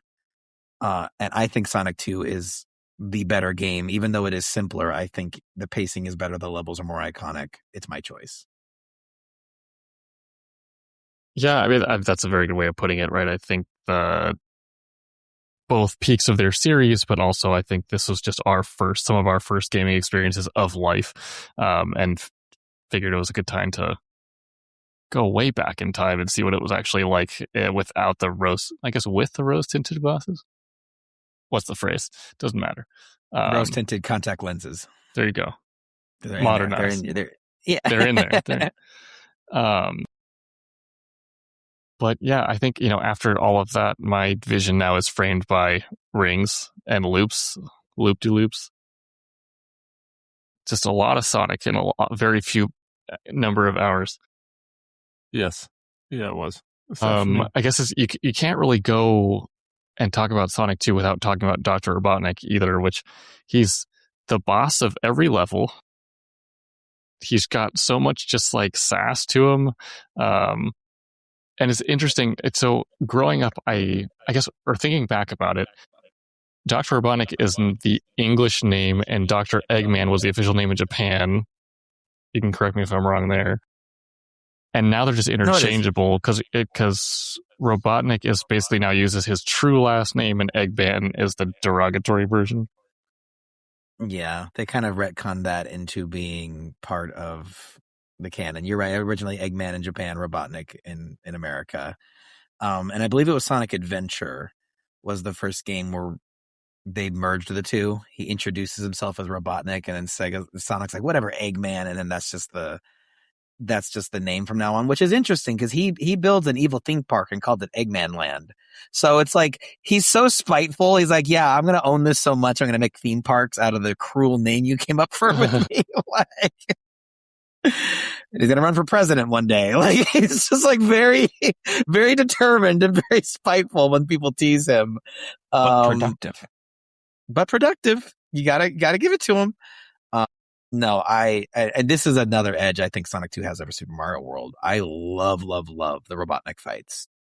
Yeah, I agree. I think these were definitely a lot better than the boss fights in Super Mario World. Did you have a favorite? Ooh. It was It took me a couple tries. It was a bit more annoying, but the one where he has the eggs flying around him and you sort of jump over him, and then when he goes up, you hit him underneath. You can knock down an egg and then you get rid of it and just take it down from, I don't know how many, it starts with like 6 or 7 down to none. It's a longer fight, but it was pretty fun. I did enjoy it. It took me a couple tries, but once I figured it out, yeah, I enjoyed that one. That's also neat. That's the Metropolis Zone boss, and it's cool because as you hit him more, like his shield the gaps are getting bigger in his shield. Mm-hmm. So like you're kind of weakening him, but every time you knock a piece of his shield off, it'll become a little Robotnik clone bubble. It's like a little version of him, and you have to hit it again. And it's just like, I don't know. That's a cool one. I like that one a lot. And Mike, you like the lava one, right? You just kind of jump on top of him and don't move. I just jump and keep bouncing. Something nice about the strategy. I was actually going to go with Aquatic Ruin. Aquatic Ruin. Oh, the totem poles? Yeah. And the arrows. That was cool with the arrows, and you use them as a jump pad. Yeah, that the was totem fun. pole was fun. Yeah, that was a good one. The other Why one, did you like it, Mike? I wasn't a big fan of the submarine one. That one was a little more. I kept falling in the water and stuff too, trying to get out. Sonic is not a very good swimmer, I've noticed also in this game. Yeah, it broke my heart because I heard you guys being like, "Oh, I'm looking forward to flying around his Tails," and I'm like, "Oof, who's gonna tell him? Who's gonna tell him Tails doesn't fly until Sonic 3?" Yeah, so that is something that I had to realize the hard way, right? Tails only flies when he gets sucked off screen because you went so far as Sonic. In Sonic 3, Tails he flies in at will. Sonic 2. He flies, but you can't control him. No, he's referring to the biplane. I'm referring to the plane, yes. Oh, yes, there, yeah. I've been podcasting with Mike for a while. I know he's being a sarcastic bastard. Or not sarcastic. What would it be? Accurate. Correct, yes. Well, Mike's being a butthead, so we'll rub it salt into the wound, though. So Mike, like I said, he plays these games legitimately. And he on his stream lost a lot of lives to the airship boss, right, Mike? Was not the one? Yeah, the one with the lasers and stuff. Oh, that one, yeah, that was a pain in the ass. Yeah, I agree on that one. And so then you'd lose so many lives at that one that you could never beat Metal Sonic, because this game has a incredibly epic final level where for the first time in the entire game, you are denied rings. And that has been your meat shield. It's like, as long as I have one ring, I'll never die. Sonic drops them, he has to recollect them. That's very different from Mario 2. But final level, you just can't get hit. And Metal Sonic, his weak spot is just the size of his forehead. It's like just a couple of frames, a couple of pixels to aim for. But then if you can beat him, you get to the giant Eggman robot that takes up the entire verticality of your television in 1990. Yep. It is the biggest freaking thing you've ever seen coming after you in a video game. And I also think, and let me know in the comments if I'm wrong, I think that's the first boss fight, at least in a platforming game, that was epic. I don't mean like exciting. I mean like an epic fight.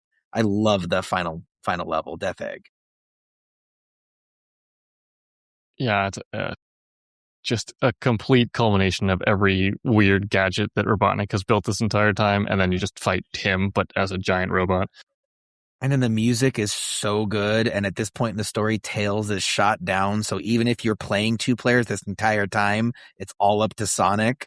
Like, not very fun for player 2, but good for storytelling. Right, for sure. Yeah, and I think there's... Oh, go ahead. Did you guys try to bother with like the bonus levels and the emeralds? Because like when I played through, I was just like, I'm not going to succeed at those, and I need every ring possible. So I didn't even attempt it to try to go for the whole supersonic stuff. I did not. No, I didn't attempt it. I just got through them. I think I remembered about it and discovered it a little too late, where it wasn't going to be possible to get the rest. So I did one and then moved on. Just accepted. Well, it's funny though. If you know the path, you can become supersonic by level 2. Before you fight the first boss, you can become supersonic. There are enough bonus level gateways to jump into that you can get all 7 before the end of level 1. And that's the other thing cool about this game is that the levels have really a lot of diverging paths. Tons. But they're not really hiding secrets like Super Mario World. There's just different routes to the end of the level. Sometimes there's lives there. Yeah, it's true. So those are always nice to be like, oh, I went a different way. And there's a one I'm always remembering this way now. Yeah, I mean, I think that's one of the differences. Obviously, there's not as many different types of things you can find, but there are still secrets everywhere. Well, and we'd be remiss not to say that this game was groundbreaking in that when Sonic 3 and Knuckles released, you could take your old Sonic 2 cartridge and plug it into the top, and now you can play as Knuckles in Sonic the Hedgehog 2. And we had never seen anything like that before. No, that was never before in gaming had there been new content added to an old game. Surprising a Voltron game didn't get to that first. Yeah, well, I mean, also, I was a Game Genie kid, so you plugged the Game Genie, then Sonic the Knuckles 3, then Sonic 2. You got like a whole stack of cartridges. Plus, you can just sticking out Sega of your CD console and everything. Yeah, we also had the Sega CD and the Sega 32X. Yeah, it was a real Frankenstein situation. But that's one of my Joy Cons about Nintendo Switch Online is that you can't do that. They didn't include a version that has the Knuckles add-on, but Knuckles is great because not only like they put him in the cutscenes too, like they went all in. They went all in, and his ability to climb walls and glide makes this a very different game. Yeah, it's like full on sequence breaking right there. You know, it holds up surprisingly well. There's not too many levels that he can just kind of bend over his knee. Yeah. But like the ability to glide makes that final fight way easier because Sonic has to time his jump perfectly, but Knuckles just glides into the giant robot's gut over and over again. Super satisfying. All right. Well, it sounds like the next playthrough is going to have to be a Supersonic pickup and maybe find an old cartridge. Well, if you get Origins Plus, it's already built in there. I have that, I think. Yeah, you can turn on the Knuckles mode, and you can play as Amy Rose, which is cool. And it's her sprite from Sonic CD, which is pretty wild. Is it? So it's just like completely out of place? I mean, you know, they did the work to make it work. Fit. All right. Yeah, they've added new animations, but it's the Sonic CD look, which if you're a Sonic stan, you know that character hasn't looked like that in a very long time. Yeah. I think, you know, you mentioned a couple times about co-op throughout, and I like the way that they implement it better in Sonic 2 as well. Like, obviously, yeah, you know, turn-based, you get your fair shot at doing it your way, and you can even go and do a different level and all that. But in Sonic 2, right, you get to share the screen. It's like true couch co-op. You know, it's a little bit easier for Tails because he's invincible, and the rings are shared, but Tails can't die unless Sonic does. Sonic's also the primary target of all the bosses. Yeah. And Tails can do damage and not receive much. But hey, it's still more fun. It's just interesting, though, because like the devs were smart. I think they realized, like, look, if Tails is costing them lives, this is frustrating because this game moves fast. Right. The Genesis had stronger rendering than the Super Nintendo. It could render things faster and put more moving characters on screen than Super Nintendo could. And it really shows when you go from Mario World to this one. There might be more meat on the bone with Super Mario World, but Sonic 2 is, I think, visually much more captivating. And they wouldn't return to this style of Sonic co-op until Sonic Superstars, which is a modern game. It came out like, I think 2 or 3 years ago. And that's the 4-player Sonic the Hedgehog one, where it's like whoever gets in front is essentially Sonic and all the other players are like Tails just flying in to catch up with him. It's madness, but it's really cute. I like that game a lot. I don't think I know about that. I might have to do some research on that. Yeah, you remember those Super Mario 4-player ones on the Wii? I didn't use a Wii much, so I don't know what you're talking about. No, they had, yeah. I know there was like Super Mario Wii U or Luigi Wii U that it in Super Mario Wonder, I think, just recently. I think they did 4. Sonic Superstars is Sega's answer to that. It's very buggy, and it's not perfect, but I loved it. I think the other big thing to talk about here is just the influence that both of these games have had on the broader video game industry, right? Super Mario World obviously has tons because they have so many layers of the gameplay, but things like just the permanently changing the overworld map, a lot of that kind of Metroidvania DNA that it has too, where you can backtrack and pick up an old item and then go and find access to like level 2 that you couldn't get to before, and now you can. And then Star Road is basically just a fast travel, which is in almost every open world game now. So they're like almost thinking through how to do open world and fast travel way back then without even knowing it, probably.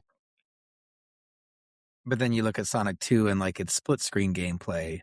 And they weren't the first one to do that, but it's kind of hard to go back to Super Mario World 2-player mode once you played Sonic 2's 2-player mode. I think turn-based is always a bummer. I don't think anyone likes sitting there waiting for their turn. Right, which I think I'm glad that I played Sonic 2 in co-op after playing Mario World in co-op.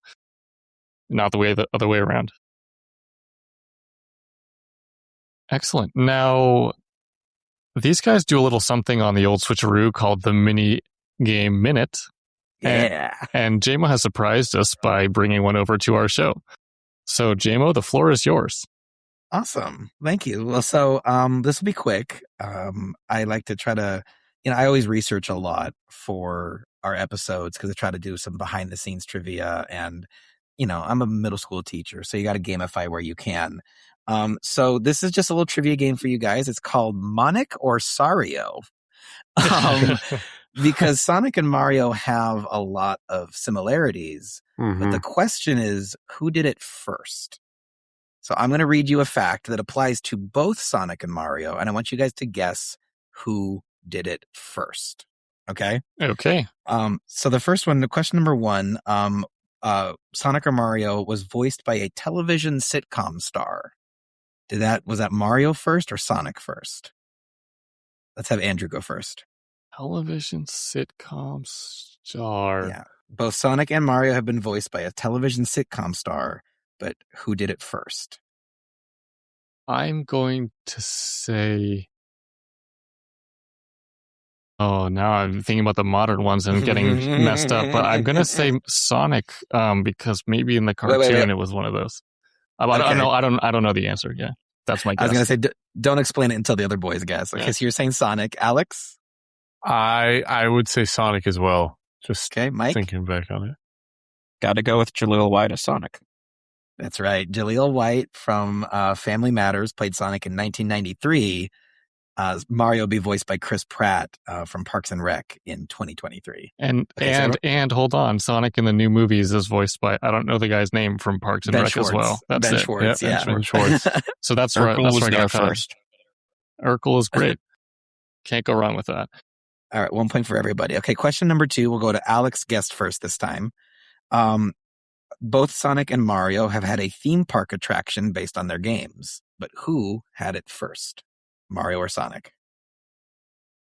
Alex? Both have had a theme park. Mm-hmm. They both had theme park attractions. Theme park rides, actually. Let's get more specific. They both have rides. Who got their ride first, Mario or Sonic? I want to say Sonic on that. I can't even think what the Sonic ride is, but I'll say Sonic. Mike? Let me go last. I want to be more specific in my answer, I think. Okay. Andrew? Yeah, for the reason that I can't remember a Sonic ride and I can remember a Mario one, I'm going to go with Sonic. Okay, Mike? The UK had a Sonic the Hedgehog spinball roller coaster that was a spinning coaster, I believe. No way. So I'm going with awesome. Sonic. Yeah, it was rethemed. It was called Spinball Whizzer, and then it was rethemed to Sonic colors, and they put little Sonic games in the queue, and Sonic would talk to you when you're loading on. Huh. Yeah, So kind of cool. Okay, we'll go with Mike first. Both Sonic and Mario have had a starring role in a pinball game.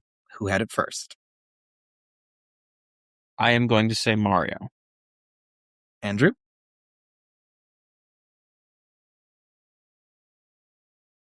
Sonic. Okay, Alex. I'm going to go Sonic. Mike, why are you right? Because there were just the pinball craze. Mario's been around longer. Oh, you're talking about the video game where he's in pinball on NES. I presume you're talking real pinball machines. Oh, I was thinking games, and I was like, I know the Sonic, but I can't.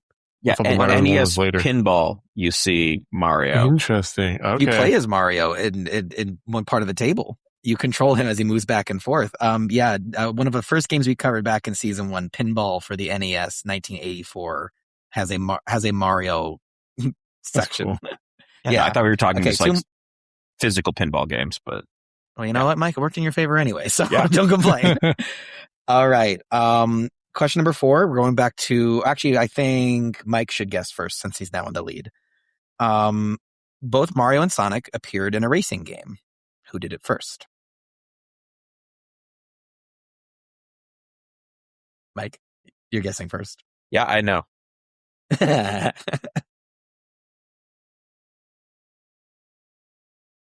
Go out on a limb and I'm going to say Sonic. Okay, Andrew?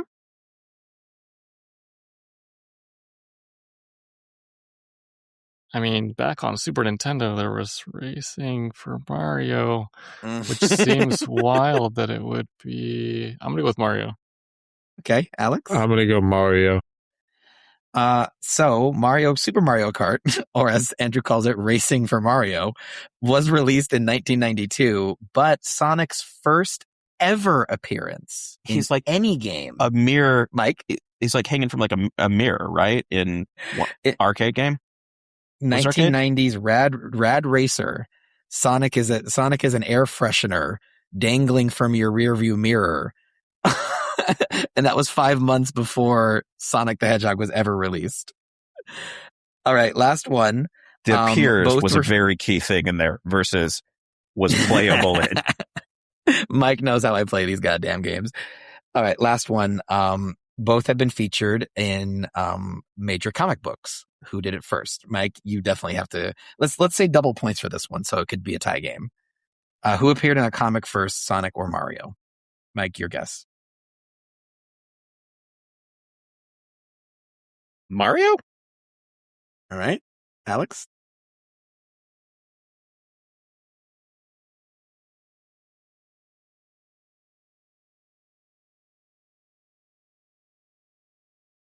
I'll go Sonic. Okay. And Andrew? Going Mario because he hasn't won enough of your questions. You're like, wait a minute, this is biased. Well, Sonic was featured in issue 33 of DC's Justice League Europe in 1991. But Mario was featured in Marvel Comics Blip, which was a hybrid comic gaming magazine from 1983. And there was a 36-panel retelling of Donkey Kong. So our runner-up is Andrew with 4 points, and my boy Mike smoked y'all with 6 points. So Mike is the winner of the minigame minute. Job. Monica Rosario. Good job. Thank you, guys. That was fun for me. He's got experience. Yeah. I mean, in his defense, or your defense, I guess. Making excuses over here. Some of that trivia was from our show. I just didn't think Mike would remember because he's a busy guy. Some of that is just, I may watch a whole lot of weird trivia videos. Yeah, I was impressed you knew the Rad Racer thing. Yeah, I think that is from something. That is from some list video on YouTube. Probably. It's a weird first ever appearance for any character, let alone someone as iconic as Sonic, to be. Yeah, which is why Sonic it first appears in Air Freshener. Yeah, which is why it made it onto a list somewhere. I'm outside Xbox. I'm looking in their direction. That feels like sounds about right. Feels like the channel, but yeah. So that's it. Nice. Mike Thank wins. you. Well, excellent. Thank you for that, JMO. I think we will have to get onto your show just to have some more trivia questions. Mm-hmm. Definitely. Yeah, we got to redeem yourselves. And now for the bookend. And Mike, I think you might have even coined this term way back with a Discord comment. So this is where we take a look at our expectations before we started playing and compare it to how we feel about it now. Alex, Yes. How did this compare to what you thought was going to happen when you started? How they compare? Mario was a hell of a lot harder and frustrating than I thought it was, than what I remembered it was going to be. And Sonic 2 was a lot better than I was thinking it would be. I was thinking I'd just like run through it quickly, not really, but it was a lot of fun. It visually, I will say, definitely visually looks a lot better. The boss fights were a lot more fun. I enjoyed Sonic 2 out of the two more. It was a good time. Excellent. Yeah, I mean, I got pretty much everything I was expecting, I suppose. Despite, yes, Mario being significantly harder than expected.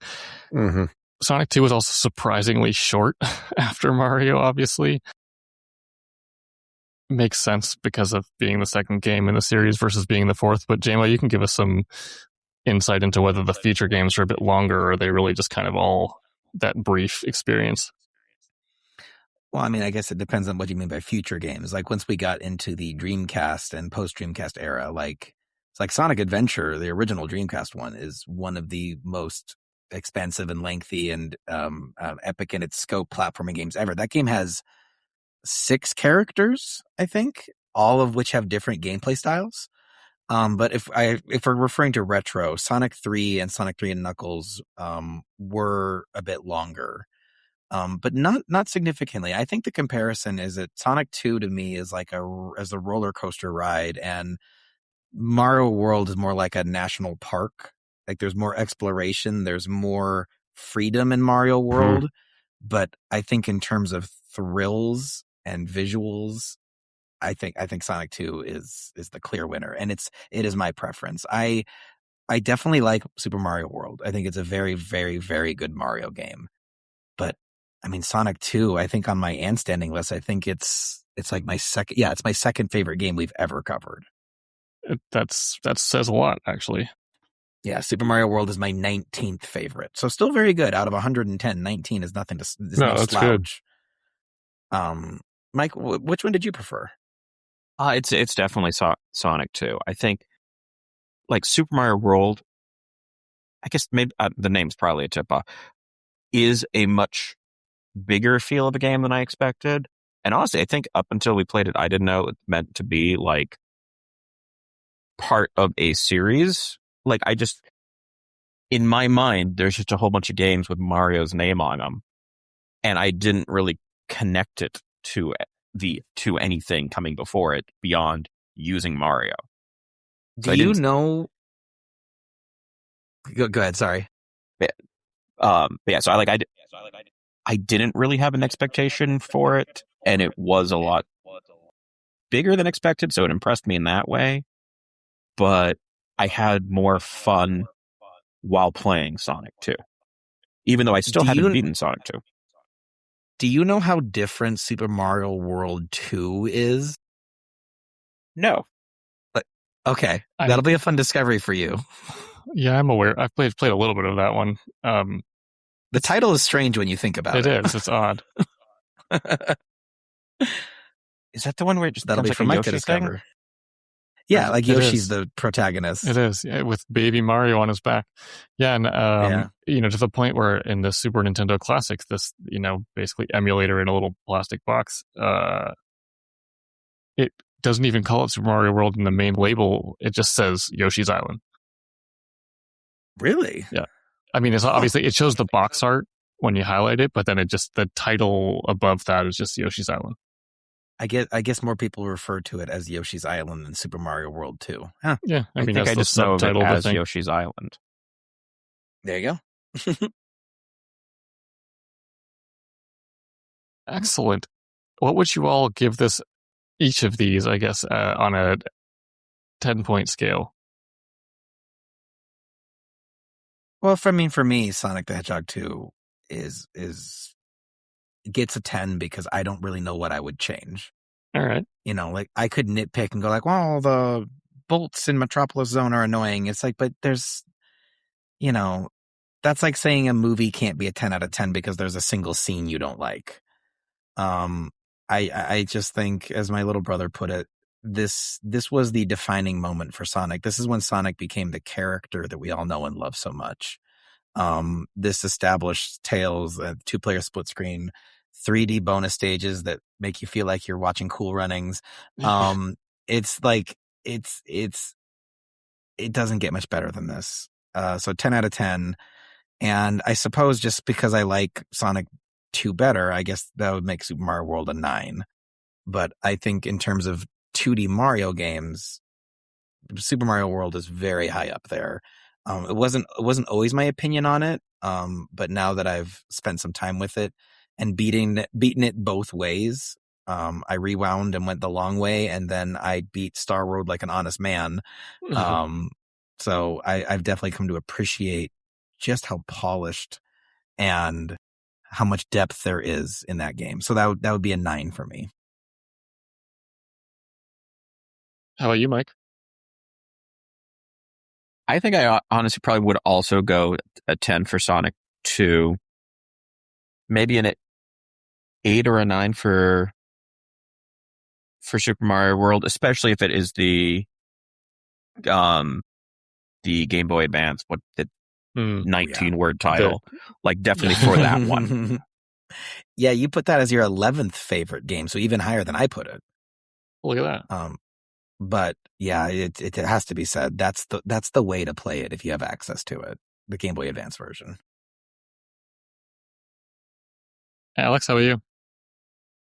I would say Sonic wins with I would say 9 out of 10 for me for Sonic, and an 8 out of 10 probably for me for Super Mario World after going back to it. Yeah, I'm kind of follow suit there. I think nostalgia plays a heavy factor for me with Sonic 2. But even just removing that out of the overall analysis of it, it's just straight up speed and fun in a way that I haven't had in a platformer since Sonic Mania, maybe. And with Super Mario World, I'd give it an 8 because, it's fun to overcome the challenges much in the way it is to do it in a Souls-like or any other difficult game genre. It still frustrates the hell out of me. I limped through it, but same here. You can see why it's consistently ranked as number 1 of all games of all time in many, many lists. The game design there, all the philosophy and the specific things that, like, everything is deliberate with that team. And I appreciate that, and so I could give it an 8. Yeah, but I mean, I'm glad they held up for you, because, when I watched Casablanca for the first time, I was nervous, because well, it can't be as good as people. Oh, it really is that good. No, it's good. And so I think that these games are, in the conversation for best games of all time for a reason. So I'm happy that it's finally off your backlog, because that must have been embarrassing for you guys. But also that, it didn't disappoint. I'm stoked. Now, if you had to choose between the two and the other disappeared as if it never existed, you've already given your rating, so I think the answer is Sonic 2 for everyone here, but I am still curious. That's actually an interesting thought experiment, because I think that Super Mario World does shape more of modern game design. You may not have a lot of things you have now without it. Yeah. So even though my older brother will probably find a way to drown me and make me look like an accident, I think I probably would save Mario World, just because I think it had a bigger impact on gaming overall. But that was a dirty question. I don't like that question. Yeah, I waited for you to kind of spill the beans in your opinions and then just undercut it.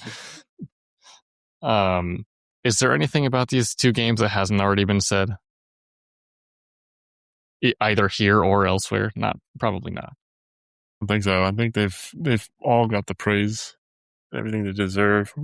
Yeah. I've had the bonus music from Sonic 2 stuck in my head for at least the last 20 minutes, which, pros or cons, I don't know how you want to take that. Yeah. There's a good point. We haven't talked about music at all, and they're both just absolute classic soundtracks. Did you catch the crazy Easter egg, or I guess I'll call it a secret? It's Super Mario World almost every song is the same song, but just sped up or slowed down or pitched up or pitched down. But it's always essentially the same, like 20 notes. Yep. Yeah. Yep.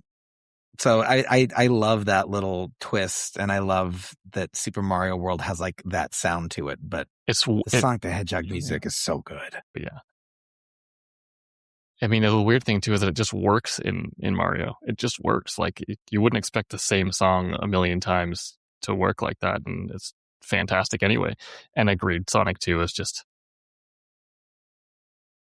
next level. Yeah, the Casino Night Zone is one of the one of the friggin' dirtiest, like nastiest songs. It's just like you just want to dance to it. I don't ever want to dance listening to Super Mario World. So in that regard too, I give it to Sonic 2. I need to be honest, I need to go back, and I think because I kind of flew through Sonic 2, I wasn't massively, and I also didn't have it like very loud on volume on my TV when I was playing it. I need to go back and listen to the soundtrack. Like I heard some, but I'm not massively remembering.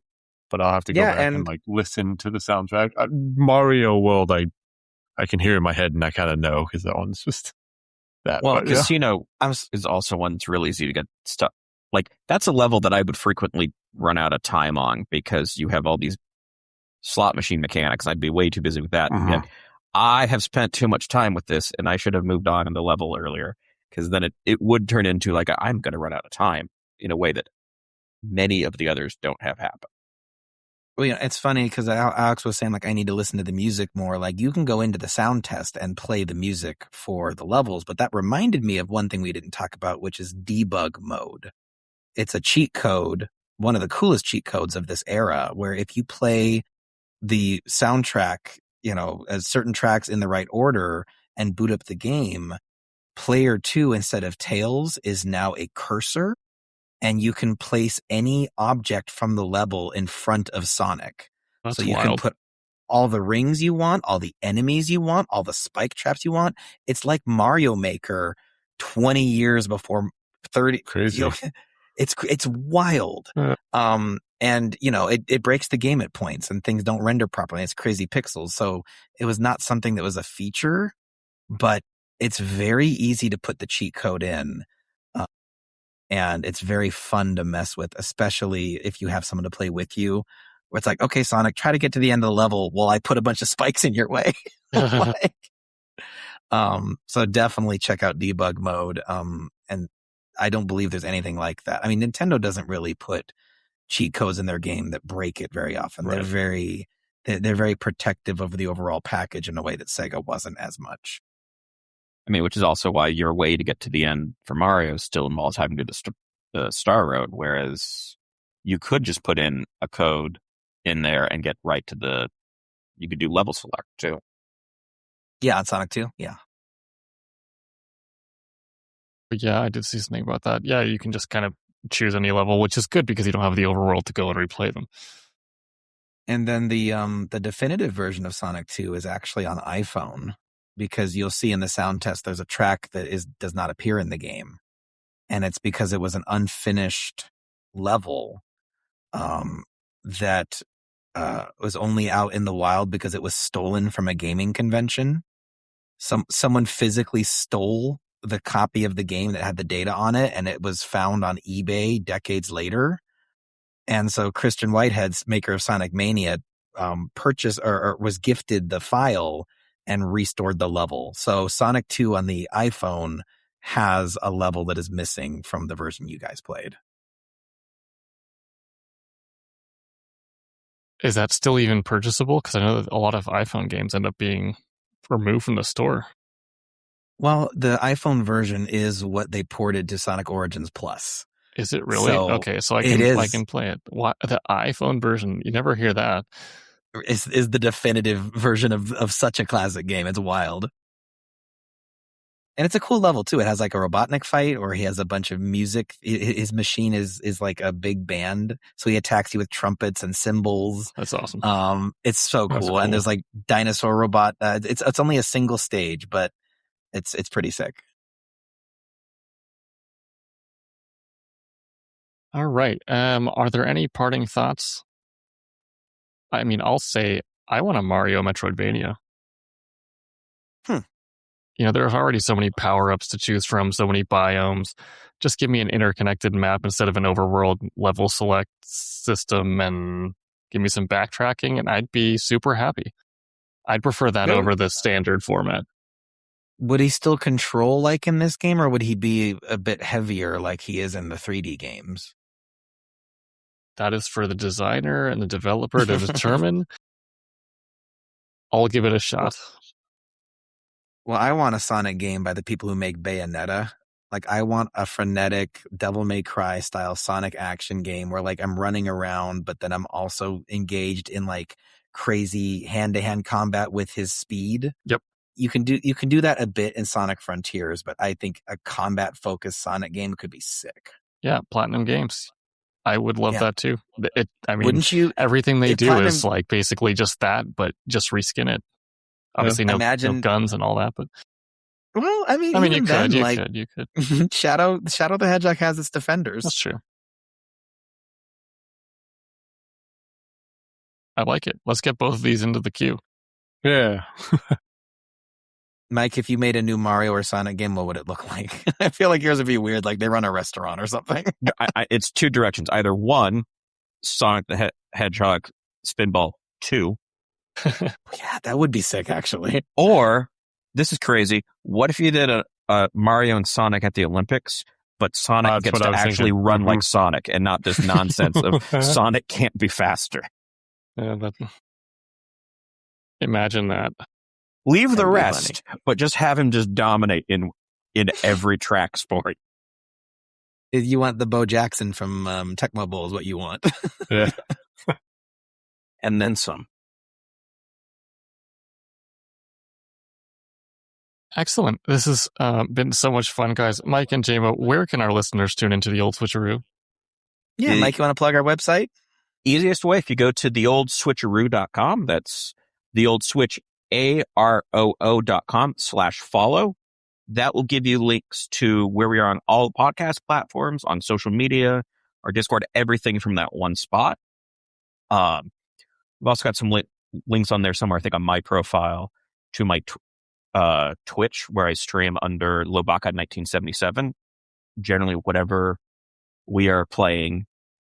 So there's no set schedule to that, but everything that we played, with the exception of the Virtual Boy, which doesn't allow you to stream for, there's a lot of mysteries about that, but everything else that we play, I stream all my gameplay of it. No way. That's a commitment. And just to confirm, it's the old with a D, correct? Not the ol with an apostrophe. The old Switcharoo. There you go. Important details when you're just listening. Yeah. And then also, we have TikToks, we have Instagram Shorts, we have a Discord. You guys are in there. So there's a link to our Discord on the website. Come join us and come be on a future episode. We'd love to have you. Awesome, yeah. Everyone give these guys a follow. And we still got to set up that Star Fox remake session. I mean, I'm ready. Yes. And all day long. I love that game so much. Amazing. So everyone, let us know in Discord what you thought of Super Mario World and Sonic the Hedgehog 2. Otherwise, tune in next time to find out which video game Season 13 of the Gaming Backlog Book Club will be about, or, again, join our Discord for a preview. Thank you, everyone, for listening. We really appreciate it and hope you enjoyed this journey, this nostalgic journey, I should say, to these all-time classics. So, yeah, thanks again for listening, and have a good one. Bye. Bye. If you want to follow along and discuss our playthrough of many games on the Gaming Backlog Book Club podcast, please give us a follow on your podcast platform of choice. Spotify, Apple Podcasts, iHeartRadio, Pandora, Amazon Music,